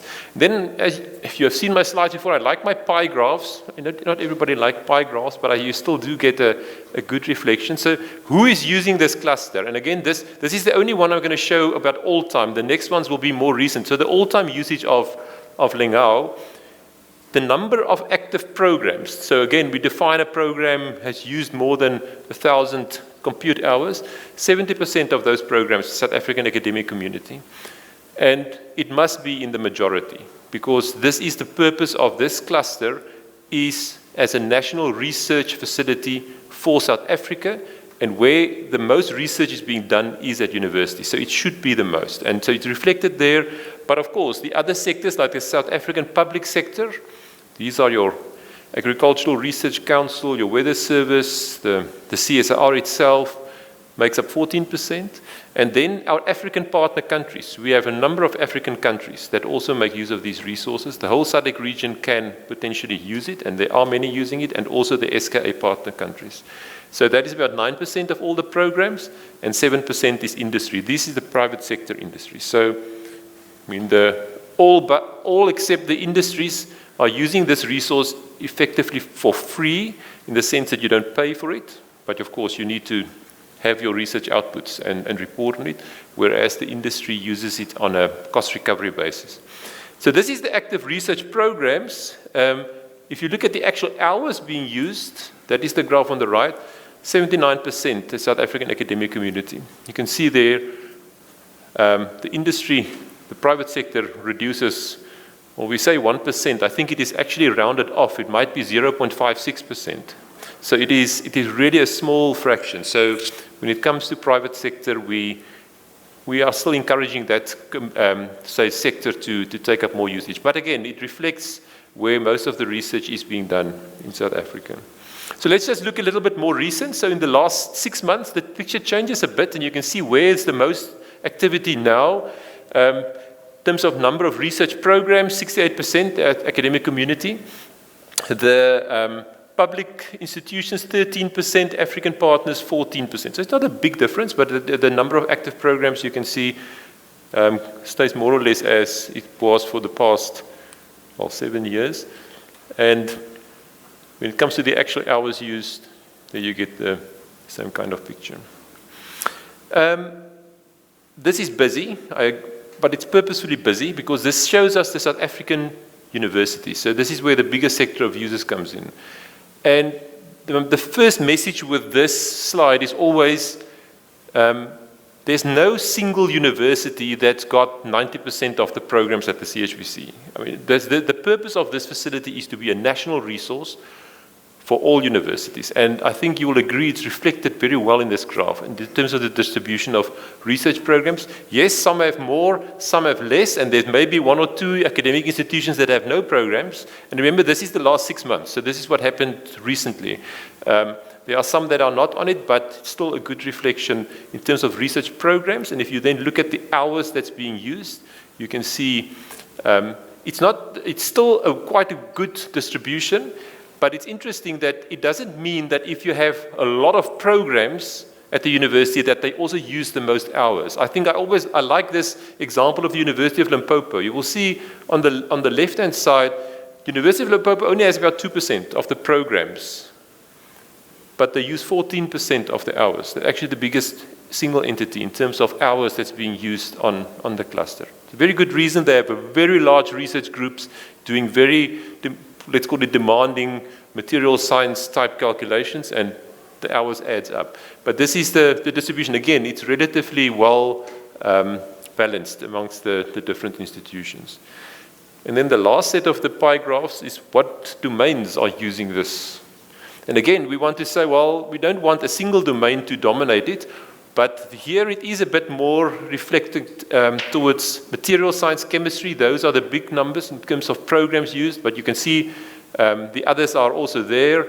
Bioinformatics quite prominent, but these are the number of programs. If you look at the hours, the picture changes a bit. Material science and chemistry is using a lot. This is the last 6 months. It's not uncommon for an HPC center to be confronted with this. It is just, if you look at our total number of users, those are the most users. And they are using the hours. So, but the other domains are also there, the earth science, the bioinformatics, computational mechanics, and so on. So you can see the distributions are reflected. Okay, and of course, when it's the academic community, we want to look at the outputs. Now, this is a very, let's call it a bit of a haphazard graph. This is just how we capture research outputs in terms of publications from PIs. Now, everybody that is a PI will know that we ask for this when you do your 6 monthly feedback. And I cannot overemphasize how important this is. If there's one tangible measure that we can give to our funder to say, well, the research community is using this for the good, it is showing them the publications that you've published. And some people have said, yeah, but why don't CHPC just extract those numbers by doing searches themselves? It doesn't work. We cannot go to a PI's profile and simply assume that every paper that PI publishes is due to the CHPC. We are looking for papers where the CHPC has played a part to get it published. And we want the PI to tell us. So when we look at these numbers, these are always the low end of the estimate. It surely is higher because we don't know of all the research output necessarily if the PIs don't tell us.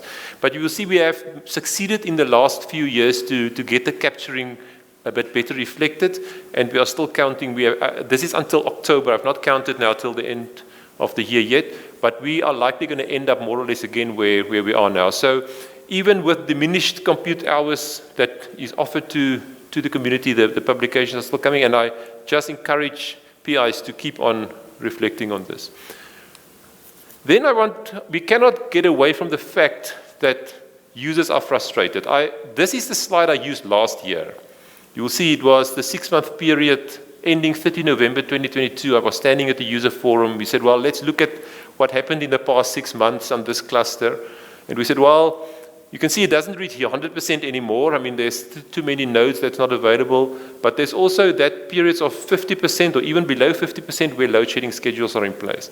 And I think what users sometimes don't understand is as long as there's a load shedding schedule in place, we can only power 50%. It doesn't mean we only power 50% when there's no power. It's as long as the schedule is in place, because we cannot start up and shut down those compute racks that are not connected to on-site power all the time. So we already said last year, well, this is looking hectic. I mean, more than probably half the time the cluster is running at 50%. Not to know that it will look worse. This is what it looked in the past 6 months, where load shedding was basically running, or consistently, maybe you don't recall even anymore, 21 October 2022, load shedding basically permanently hit South Africa again, and we are still with it. So that is why, even if you extend this graph to the 6 months before this, it is all at 50%, because the CHPC can simply not, well, keep up the cluster. And of course, it's all about what do we do in terms of on-site power provisioning. And hopefully you've seen the message. We do have on-site power now. We had on-site power a few months ago already, but it's about setting up that last connections and so on in the data center. And we do have 2 1 megawatt, I mentioned it there, 2 1 megawatt generators on site that is now powering the cluster. So that's why I'm positive about that little peak at the end that happened a few days ago. So hopefully when I stand here in a year's time and I show the 6 month again, we will at least hover higher. Maybe even on a new cluster, because we expect, of course, the new procurement to come in the next year.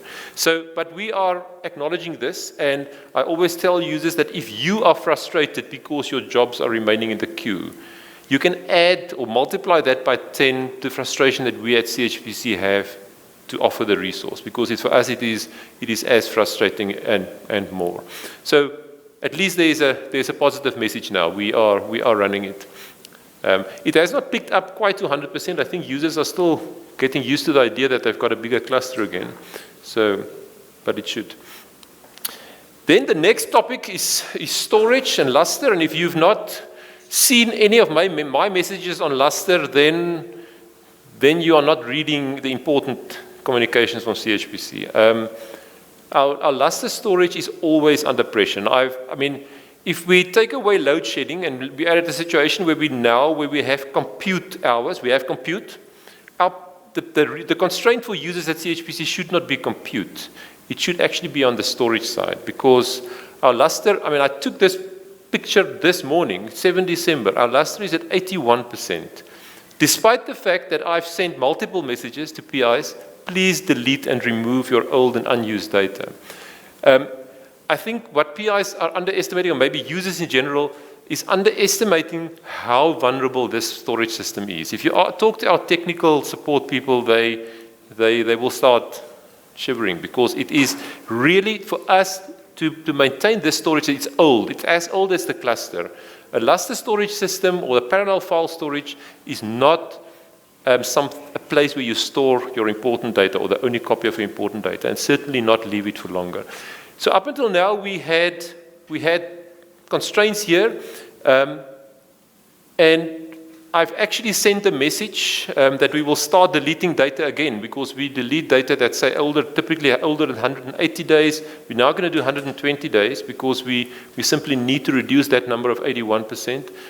That needle moving into the red is serious, and we will probably start running that script. If not today, tomorrow, we will start running it again, where data in individual user directories older than 120 days will be deleted. I can just mention there are two categories of data on Lustre. One is the individual user directories. That contains just about 2 petabytes of data that we have. Then there's the shared directories that PIs are using, which we encourage, where data is shared among users so that there's not duplicates, but that's about 1 petabyte of data on Lustre. So we are deleting the individual user directories now, but we are very soon going to start deleting on the shared directories also. And the reason why we can do it is because there's significant storage resources now available. There's alternatives. And we have the DeRisa colleagues in the room. I will ask them just after I'm finished to talk about the DeRisa storage, because if you don't have an excuse anymore, if you want to keep data, you don't have another place to have it or to keep it, DeRisa is there for your data. And that is why we're going to start much more aggressively to implement Lustre policy. Lustre policy actually says that we can remove any data that is older than 90 days. And that is going to happen. Beginning of next year, 90 days if users don't delete their own data, we will regularly delete it. And it is absolutely necessary, because if this file system crashes, nobody can use the cluster. No matter how many compute racks we have, nobody can use that system. Okay, so maybe just new and recent resources at CHPC, Nikki's. The first two is the DeRisa, but I'm not going to say much. DeRisa is going to talk about it just now. We have expansion of our Nikki's production cloud infrastructure is in deployment at the moment. We are planning to expand on GPU resources 2024, and also a next generation cluster 2024. So we are looking towards a 4 petaflop cluster. So you will see it's 4 times the size of Lingao.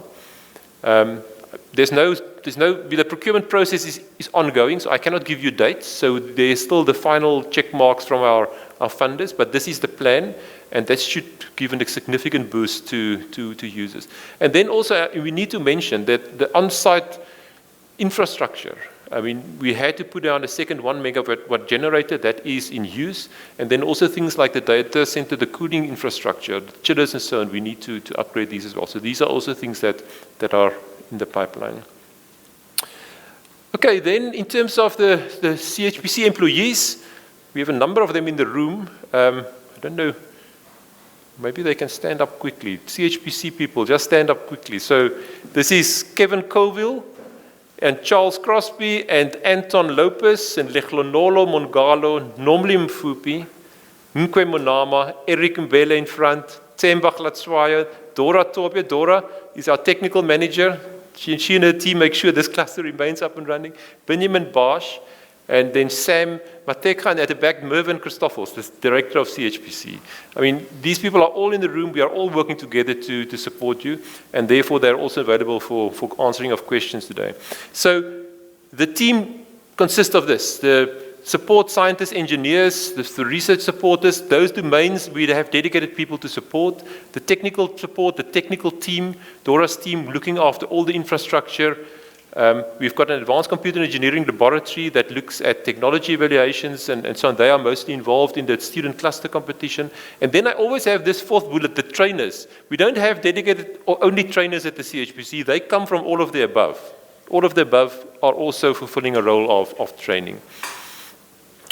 Then maybe just on the training and development initiatives, this is the list of the training events that we do. And the CHPC Coding Summer School, I will have a slide on this just now.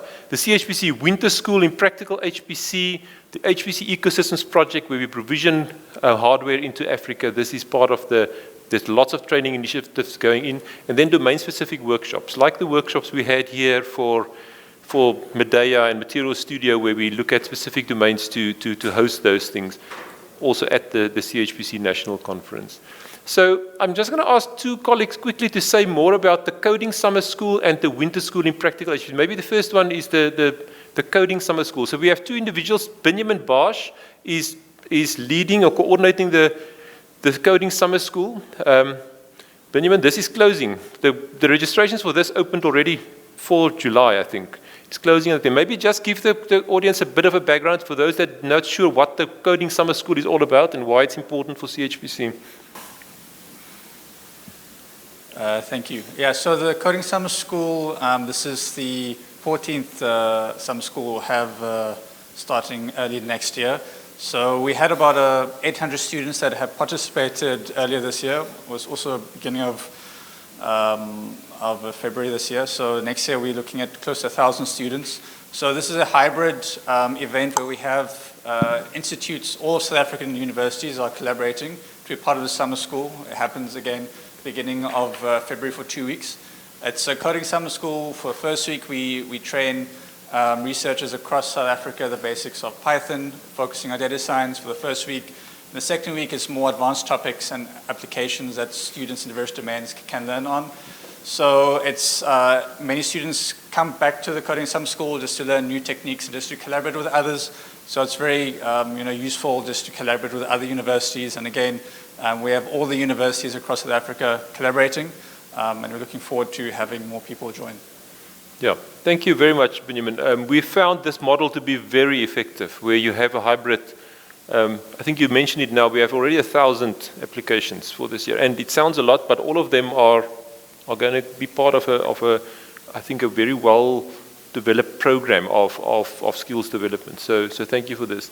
I also want to ask Kevin Colville, that's in the front here. He's the coordinator of the Winter School. So if you hear CHPC Summer School, you think about, let's call it more introductory, Python, Linux, getting users skilled up that are new to HPC. And then when we look at Winter School, Kevin, we're looking at the next step of training. So maybe a bit of background. So the Winter School, and we may change the name because it's now purely online, which means we can actually have it any time of the year.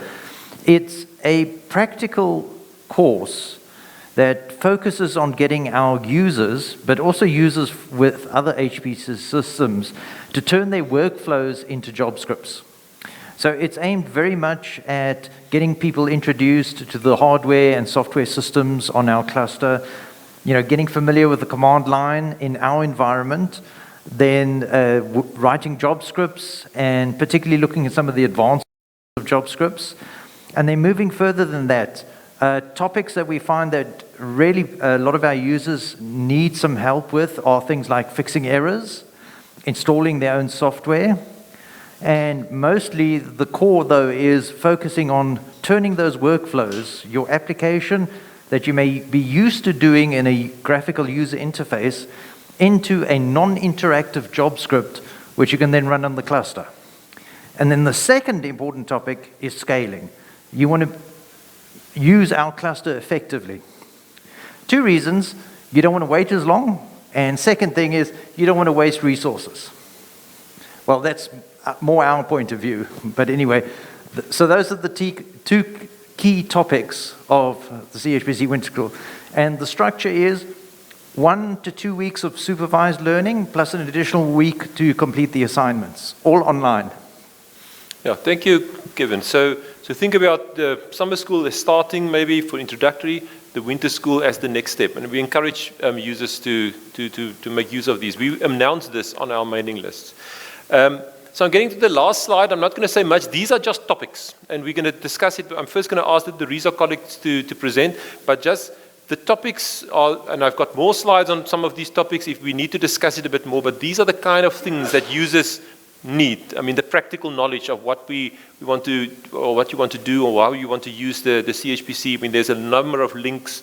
The most important one in the red is the users.chpc.ac.za. This is our in-house developed user portal. Benjamin sitting in front is our person. He's developing and maintaining that whole user portal. So we are very proud of this because this is your place to interact with CHPC. But of course, our help desk is also hosted there. We are also very proud of our help desk. So if anybody in this room do not get joy from help desk, then you must tell me, because I know that the colleagues are very active in supporting people from help desk. And I always say, don't write an email to me to get help. It will take much longer than writing it to help desk. Help desk, you will almost get immediately support. So that is what we encourage. And then that last one is the CHPC mailing list. What we still find is that users don't receive communication from CHPC. The mailing list is the official channel. Even if we say nothing on any other platform, we do say it there. And this is where people need to look. We do, of course, when we communicate important events, also put it in other places on our website and maybe on the login script of the cluster and so on. But that you need to be subscribed on. Okay, so I'm going to ask, before we start with questions, just for the RISA colleagues, Claude, are you going to present? Or Anwar? They're just going to, who is coming? So Claude is from the RISA, and Anwar is also in the room. Anwar is director of the RISA, just to give a brief background on the storage that is now available for. Thanks for inviting me. For those of you that don't know who I am, my name is Claude Fortune. I'm a system administrator at the RISA. Did not plan on giving a presentation today, so I will definitely not give a presentation. Okay, we can skip through the first slide. Thank you, Verena, for giving the background of Nikki's. I don't think we need to go through that again. For the purpose of this presentation, we will focus on the first building block of the RISA, which is to build research data-intensive data infrastructure.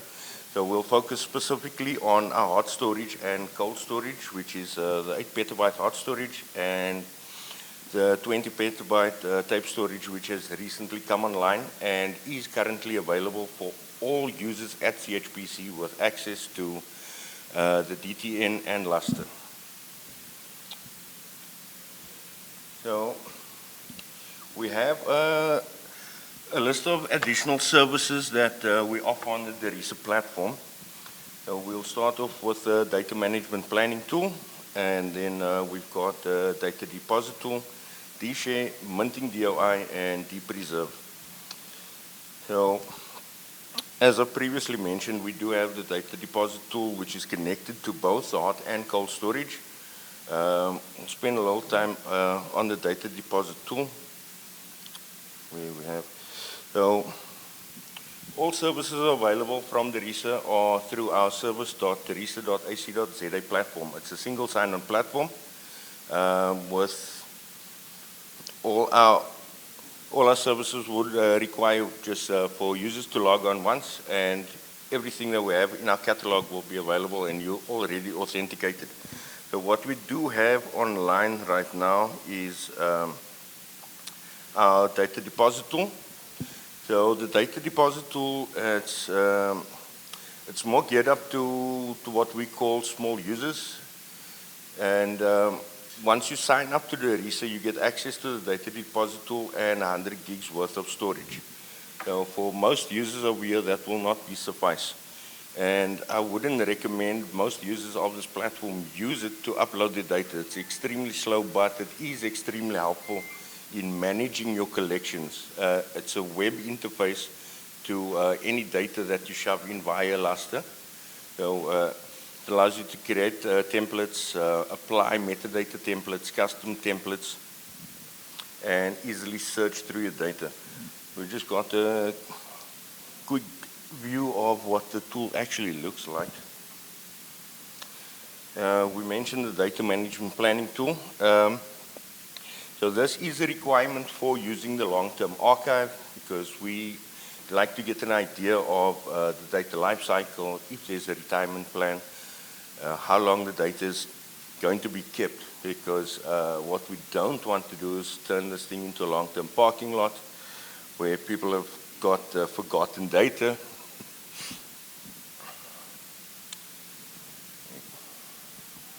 And then we've got D-Share.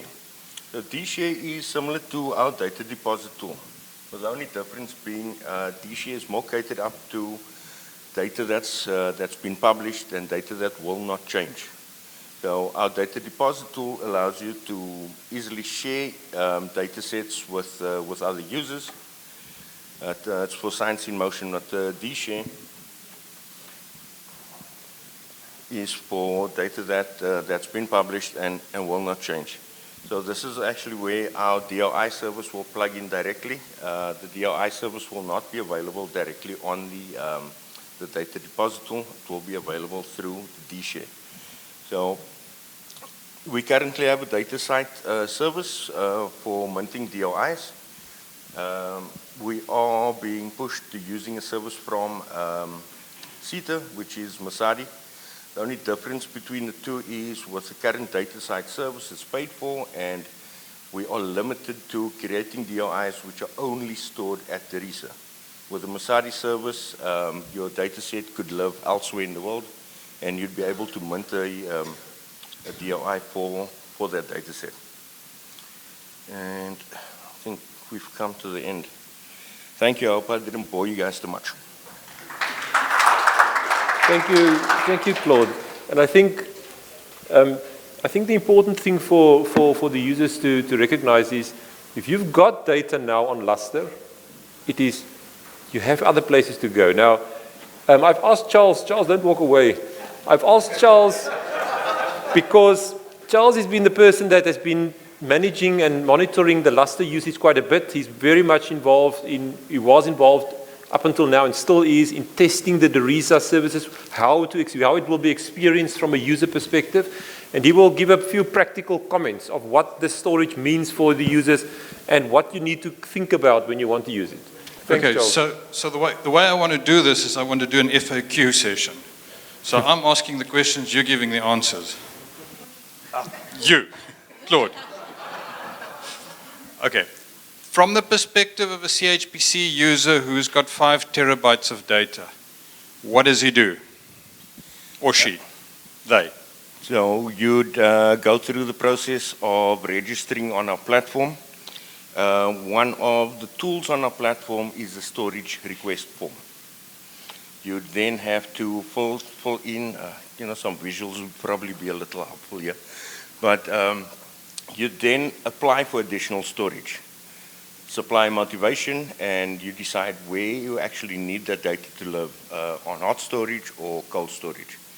At this point, with the way the tape library performs, it doesn't really matter. I think the cold is just as fast as hot.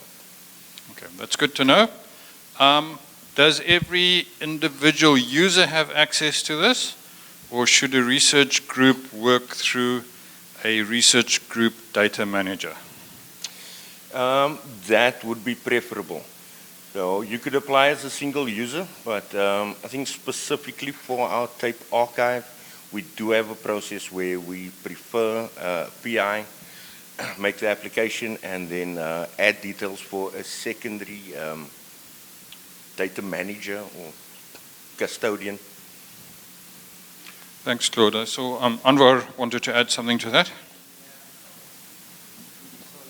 Charles, I just wanted to add that for storage, cold storage, you have to have a primary data custodian and a secondary data custodian. So the secondary is just an alternative if something happens to the primary data custodian. If you store on hot storage, there's just one person. That's not a good practice, but at least you have to have at least one custodian. That person is kind of responsible for the data, the contact person if you upload the data. Well, thanks for that, Anwar. That's actually one of the most important things that we've learned over the 7 years that we've been running computing at this scale with Lengau. Data management is an enormous pain in the backside. Nobody wants to do it. Unfortunately, if you're not managing your data sets, what it really means is your research is unimportant, because you're now saying you can afford to lose all the stuff you've worked on. If your data is important to you, and you shouldn't be here if your data is not important to you. If your data is important to you, somebody has to take responsibility for it. And this cannot be a person who's just got a bachelor's degree. This has got to be somebody who spent some time working with IT systems and has spent some time working with data and understands how difficult it is and what a responsible job it really is. So for every individual research program that generates a significant amount of data, somebody has to take charge of that data. And it ties in very nicely to the DERISA approach to things, where that person will be making sure that the data gets stored safely. It is really, really incredibly important, so please take note of that. Logistically speaking, getting the data onto DERISA? There is a very nice video done by a guy called Charles Crosby on the DERISA wiki, on the CHPC wiki, explaining the entire process step by step. Yeah, so it's a bit of a learning curve. If you're familiar with Unix, you'd be able to use the IROD system. It just adds a little bit of complexity. Instead of CD, it's ICD. Okay, so we threw Patricia in the deep end to be one of the first persons to really use it in anger. You've obviously got something to say. I was just going to say, if I can do it, everyone else can do it. Yeah, I think that applies to really everything that happens at CHPC. Studying, doing research, master's degree, PhD, none of that's easy. The additional skills involved in doing this is pretty minimal. So practically speaking, how people are doing this is there's a node in the cluster called the DTN node. At any time you can just log into that node. And there's an interface that you can use, a command line interface, with commands that you can use to transfer files to your collection at DERISA. And this is something I'd like Claude to maybe just talk about. We don't talk about directories on either the IRODs or the tape archive. You refer to them as collections. Why is that? So we're using IRODs. It's a storage virtualization platform. So traditionally, you'd have your C drive, My Documents, and a document located on a specific disk in that, on that machine. So with a namespace, we can have multiple physical storage resources and move the copies around. So if we treat it as a collection, it's not locked down to a physical point on a physical server. We can move it around. The user won't even know the difference between the two. Thank you. And to add to that, the I commands that you use for transferring these files make it look basically like a directory structure, even if it isn't really. One of the things we've also learned through working with users is that when it comes to transferring a large amount of data,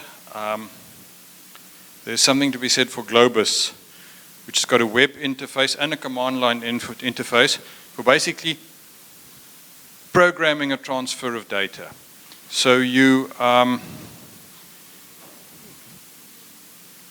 a file explorer that you can work through, and you can say, take this big data set and go and move it to somewhere else.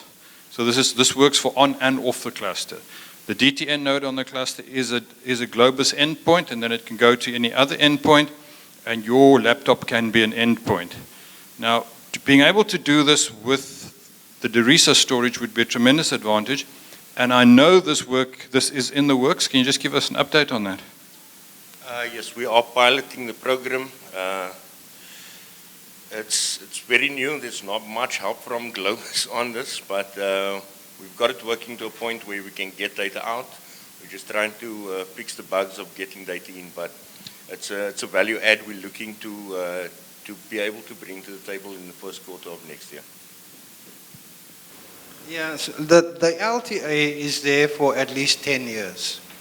So whatever you store on the long-term archive is free for 10 years. The policy is that if you're at a public institution, academic institution, or science council, then it's free. If you're from a private company, there would be a cost recovery amount. So the cost recovery is just to, we have to refresh the technology every now and then, and that costs money. It's not a profit-making thing. We're going to definitely undercut Amazon and companies like that. But for the public sector, put it in that terms, it will be free for at least 10 years or more. Jane? Yeah, so this is very much like the CHPC. The CHPC, remember, is a public resource. It's already been paid for. It is there for the national good. And this is what the intention is with this. Gordon? Yeah, no, I think that that answers one of my few questions. I think the CHPC model is a sensible one. And yeah, but let me just mention, I think that you are talking about two very different things here. When you talk about compute, you only use it now. I mean, when it comes to data, you're looking at a longer term use, because as long as your data is there, you are using it. Eh? Yeah, so, and I also think that the discussion's kind of answered one of my other questions, which was, I presume there's a way to get directly from CHPC Luster onto the Derisa systems, because you don't want to be moving data back and forth. Yeah.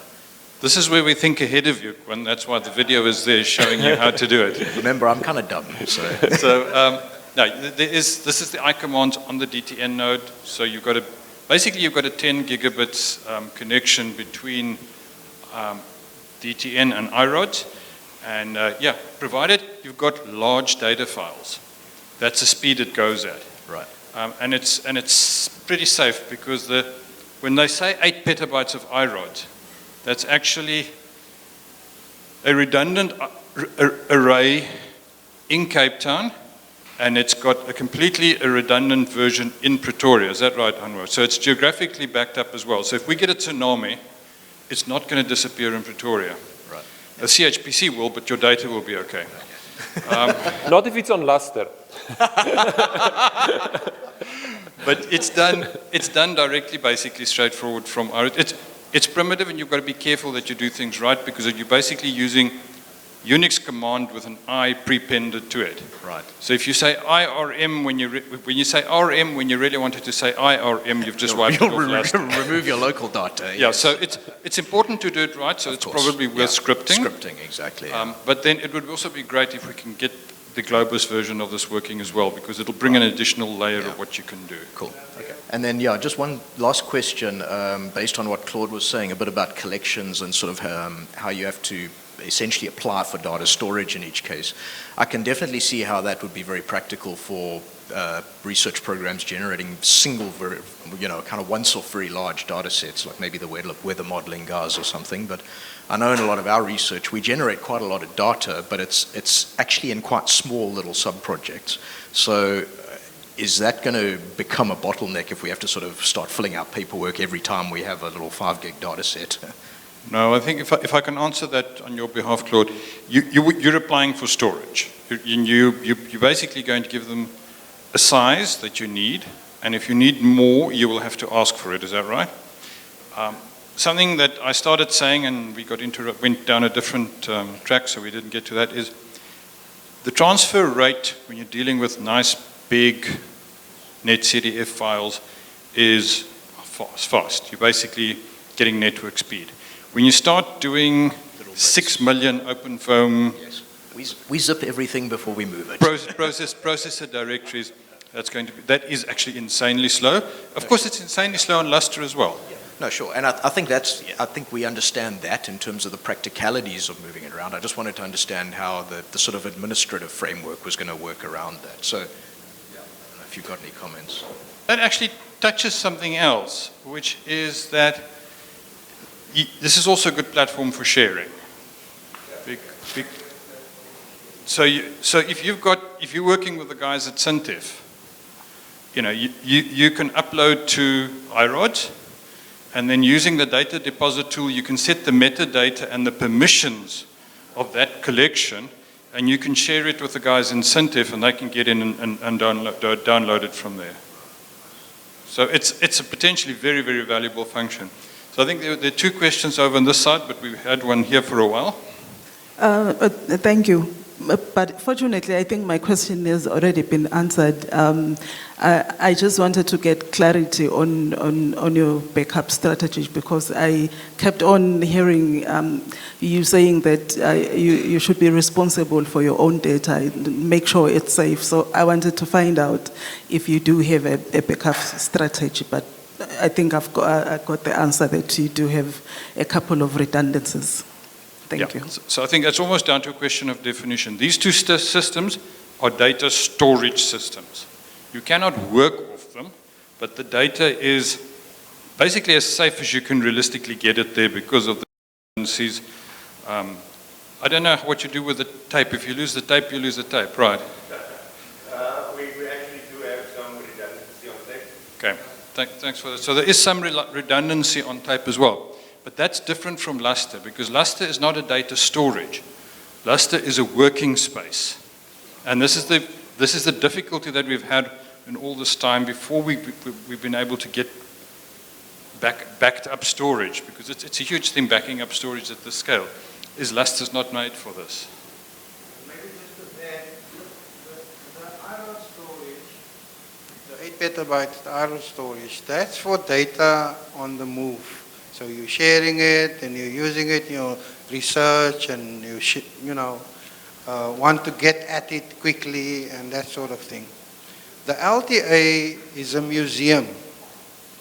That's where you mothball data, and you want to keep it for whatever longitudinal studies that your students want to do sometime, or it's valuable in some other way, or it's very expensive to regenerate it. So you want to keep it there for a long time for whatever reason, even data that's of cultural or historical value. That's the place where you would want to put it. Okay, thanks, Charles. Is there still a question? I think David and Sarah. Maybe Sarah. So for this storage, I understood that one can ask for some extra space. What is the maximum storage that a group of users could have? I will not answer that question. That's a difficult one to answer. I mean, it's case by case. We'd have to evaluate the application. Okay. Any tips for a strong application? No comment.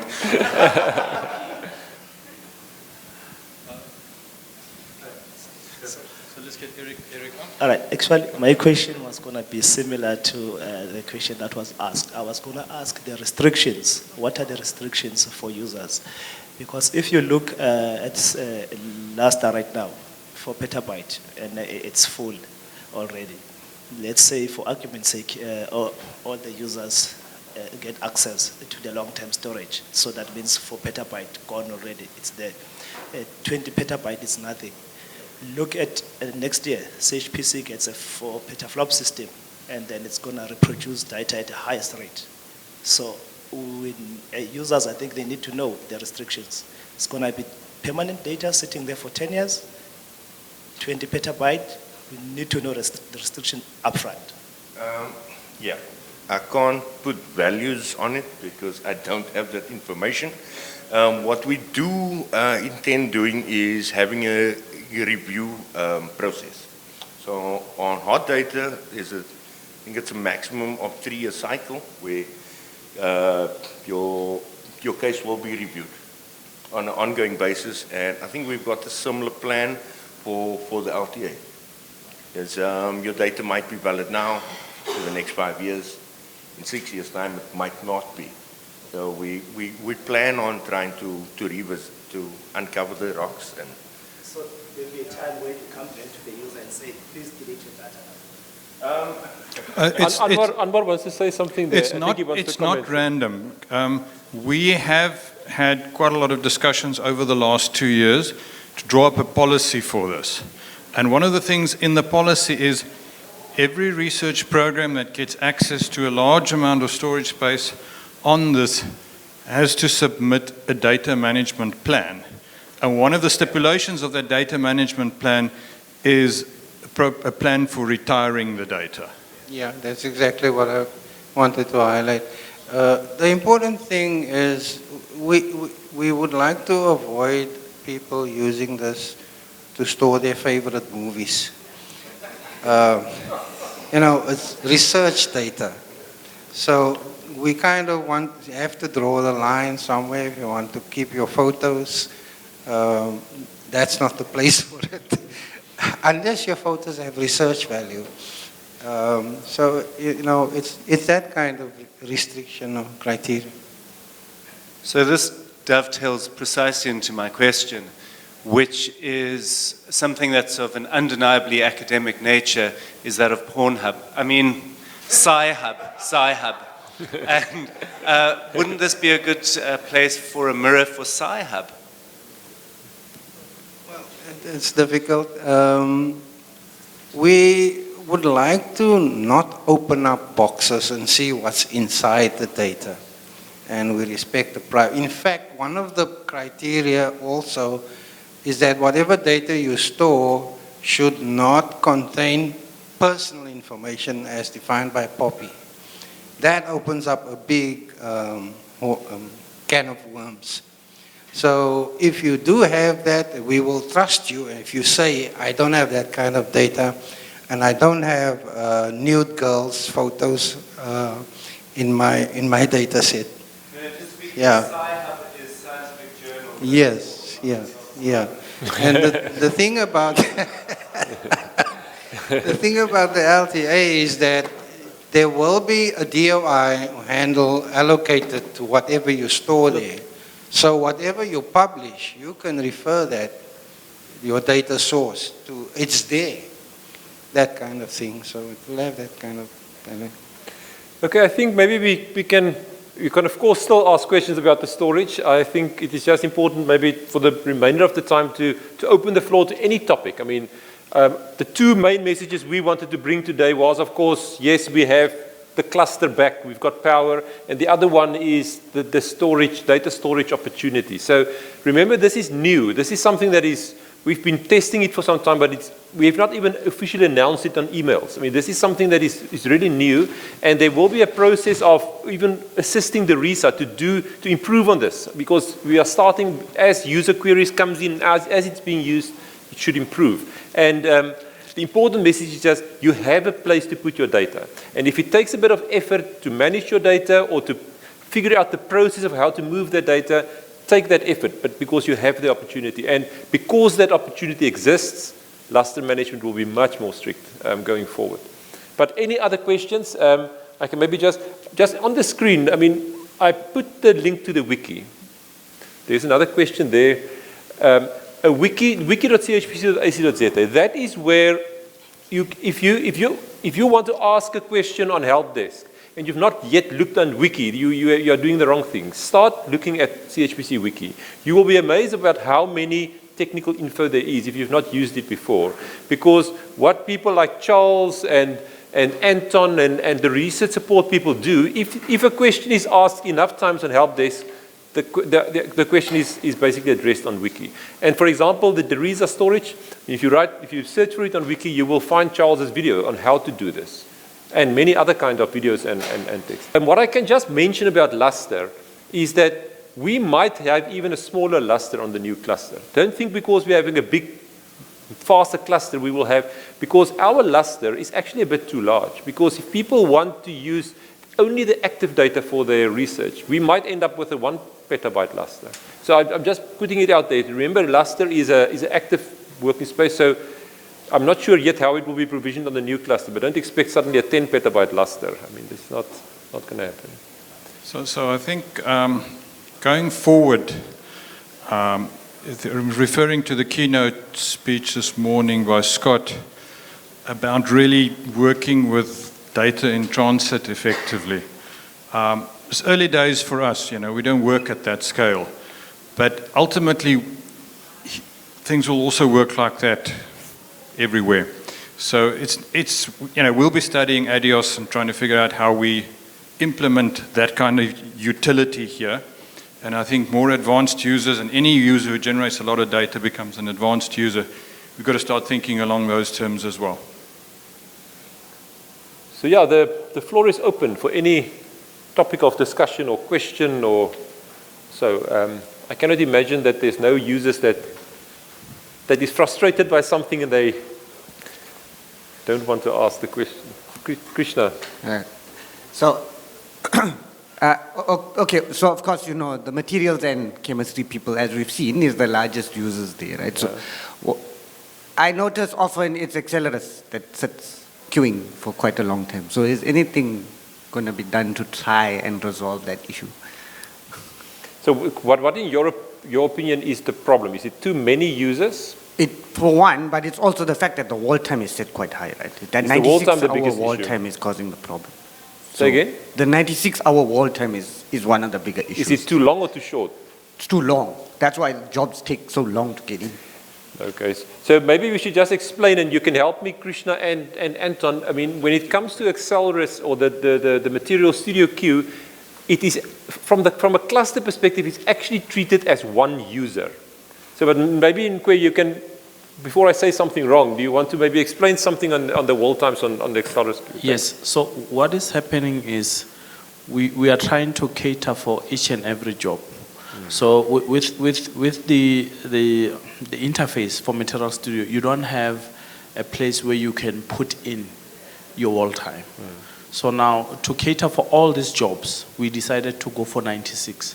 We can reduce it, but somehow it will affect others. So others may be complaining now, and then if we do something, others will be complaining. So we're trying to, have a balance between the between jobs.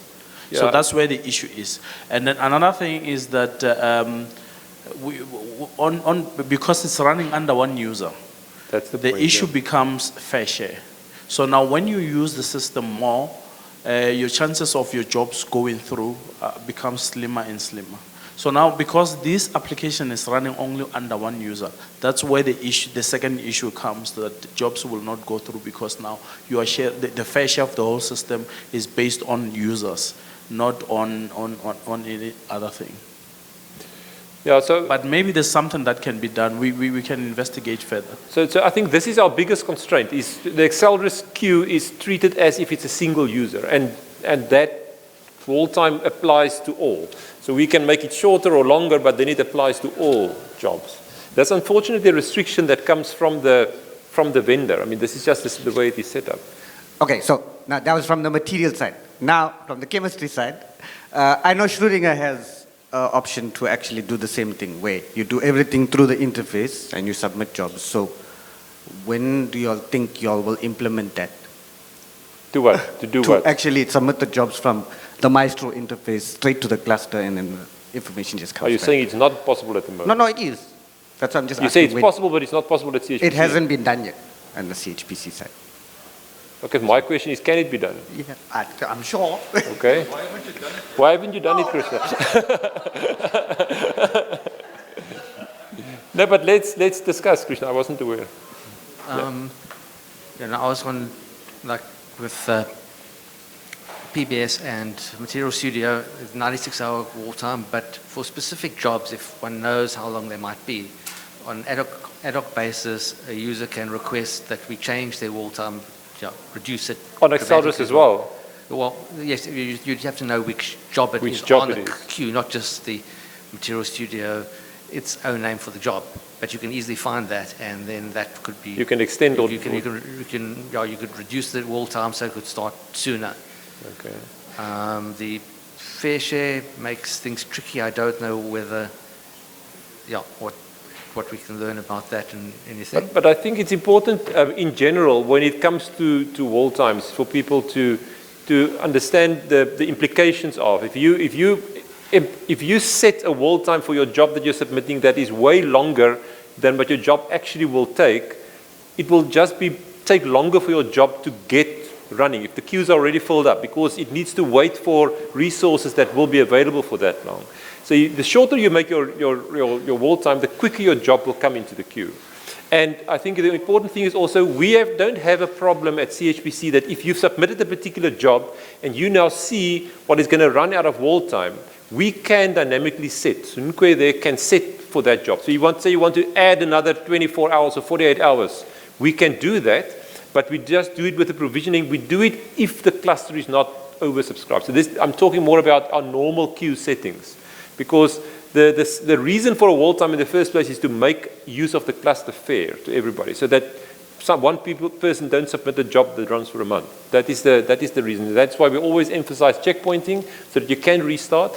But really, we do it quite often. If somebody sends a help desk ticket and say, I'm going to run out of wall time, please just extend. We can do this. This is a message that you should know. Was there somebody that wanted? You. Sorry, I was also wondering on our systems as well as at Teresa in terms of the privacy or security of people's data, and then. Are you asking a question? Sorry, I I'm asking about so that's the security of the data in terms of sometimes people want complete secrecy on their data. So I'm sure it's probably the same at Teresa as well. And then. I'm not sure. Are you asking a question about how secure it is? I'm asking about, yes. Maybe we haven't mentioned that, but I'm sure it's, yeah. Well, as far as I know, but Eric and you guys, you can correct me, we are just implementing standard Linux privacy policy. So I'm not sure what your question is. Yeah, it's about data security, how secure your data is at CHPC. As how private, yeah, for commercial or any other, yeah. Yeah, we don't take particular. We don't have by default encryption services or anything like that. No. And at Derisa, how is that? I don't know. Derisa is not. Oh yeah, you're still. I'm not sure. So you're asking around. I want to understand the question. How secure is secure? Secure and how private is it for some organizations who don't want to share their stuff? The sysadmins don't dictate who it's shared with. User makes it public, private, semi-public, semi-private. That's all user control. Okay, and then a different point is there's some codes that create temporary files on the system when they run Gaussian and Quantum Espresso and maybe others, and quite often they are removed by the scripts or something, but sometimes they remain there.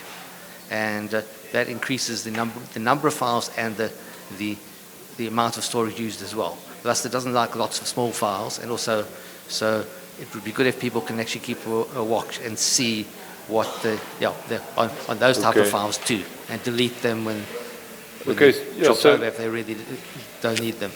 I mean, for us, it is an issue. I mean, if you have temporary files that's created by your normal, say, runs, and you're not going to use it. I mean, temporary files, I mean, they have a purpose, but I mean, typically, in most cases, people don't need it after the job is done. And those are the kind of, when we say, please remove or reduce your data on Lustre, we talk about old data and unused data, or data that you're not going to use. It doesn't need to be old. You shouldn't have to wait until it's old before you delete it. It's something that you should proactively delete. But as I said, with Lustre policy is going to be more strict. Nothing is going to survive more than 90 days in any case. So those things will also be deleted. Yes, people don't always know. Yeah. Aaron's? Werner, back on the Accelerator's 96-hour thing. So I have a question and then a suggestion on top of that. So if you look at an Accelerator's job as an expert user, do you have an expectation of how long that job is going to run? Because that's a kind of knowledge you can embed in depends, AI. because you can run many different kinds of calculations. You can certainly run calculations on material series that runs for 3 weeks. So it depends on what the type of calculation you're doing. Yeah. Sure, but can you see that in the input deck and then sort of have a guess? If the user is asking for this, that, and the other calculation, okay, this job is probably going to run for 20 hours. So it depends. Typically it's chemical structures that you submit. So a user working on specific structures will have a feeling in using the CHPC how long it will take. So they will probably know up front whether 48 hours or 96 hours is enough or not, or even if it's much lower. The point just remains they cannot set it. Even if they know it's going to be 24 hours, the job is done, they cannot set the wall time for 24 hours. Because we have only one dial to set. So Ingwe still got a comment there? Yeah, Nuke? Yes, but it's not on acceleration, it's on the wall time extension. Usually what I see is users would wait until the last minute to ask for wall time extension. And then in most cases what they will do is that they will request it, maybe it's Friday and it's at 5:30 when there's no one at the office. So no one will see your ticket, and then you will only see your ticket on Monday, and your job has already completed. So please give it time or request well in advance so that we can help you. Yeah, I think it's important what Ingwe is saying, and I think the point is that we have a wall time as part of our policy for a specific queue, and that is do that. I think it's not a problem if your PBS script lives on NFS, but the file I/O must go to Luster. When the job is complete, do your post-processing as fast as you can. If you can, do your post-processing as part of your job script so that you can get the data magnitude reduced and store that on your home directory on NFS and then get it backed up off the system as well. That's such a crucial part of a safe workflow. Thanks, Jans. Just to add, for the past few months, since we don't want to take down our cluster because of load shedding, we've been struggling with the quotas on the home directory. We had to disable them. And then what we've realized now, we have few users that have around 800 gig of data sitting on home. So as of Monday, I think few of the users will be getting some red emails to say, please remove your data. Otherwise, we will have to take the system down, fix the quotas, and it's delaying users. Thank you. Okay, so this is on the NFS. I mean, there's also people that have now started loading that. And now, when we look at the total storage available on NFS, it's tiny. What is the total? I mean, 2 terabytes. I mean, this is what it is. It's insignificant compared to Luster, but it's a very important part of us managing the cluster properly. So please don't, by default, you should not try and put data there. That is the basic message. You're supposed to get a warning by the system. Well, the system won't allow you to write more than a certain amount, but we hit some technical snags, which are partly related to the age of the cluster, which forced us to, for a while, turn off the NFS quotas. And unfortunately, during that period, some people have run up quite large amounts of data on NFS. May not be any people in this room, but you've sent me the information about that, so we'll be sending out urgent emails to users asking them to do something about that. Okay, thanks, Charles. I mean, we have reached 3 o'clock now. We can end the session except if there's a burning question. But if somebody wants to stay behind, you want to make a comment maybe? I just want to make a comment. Please don't compile your code on login nodes. So the best place to compile is on the compute node. So you just ask for an interactive job. Then you'll get a node and then you can compile there, because we have scripts that are running on login nodes to kill any processes there, because we don't want login nodes to have high load and then it crashes or it disturbs other people for accessing the system. It's a very important message. Thanks, Ingwe, for bringing this up. There is one catch with that, and that is people who are wanting to install their own Python environments. That's not compiling codes, but that's running a pip install, for example, or a condo install. which actually need internet access. So talk to us if you need to do that, because you can also do that through the data transfer node, for example. Okay, so let's end the session there. Thank you to everybody that came. I mean, we are always available to help and ask the questions. If nowhere else, get your questions to help desk. I mean, I'm giving you the guarantee that you will get helped. I mean, there's no way that we're not going to respond to your help desk. So thank you, everybody, and yeah, please come back after tea. We're going to have the Women in HPC session here. It's not only for women, it is for everybody. It's I've not seen the final program, but apparently it's going to be quite an entertaining session. So if you don't have anywhere else to go, like game drives or so, please come just after tea. Thanks.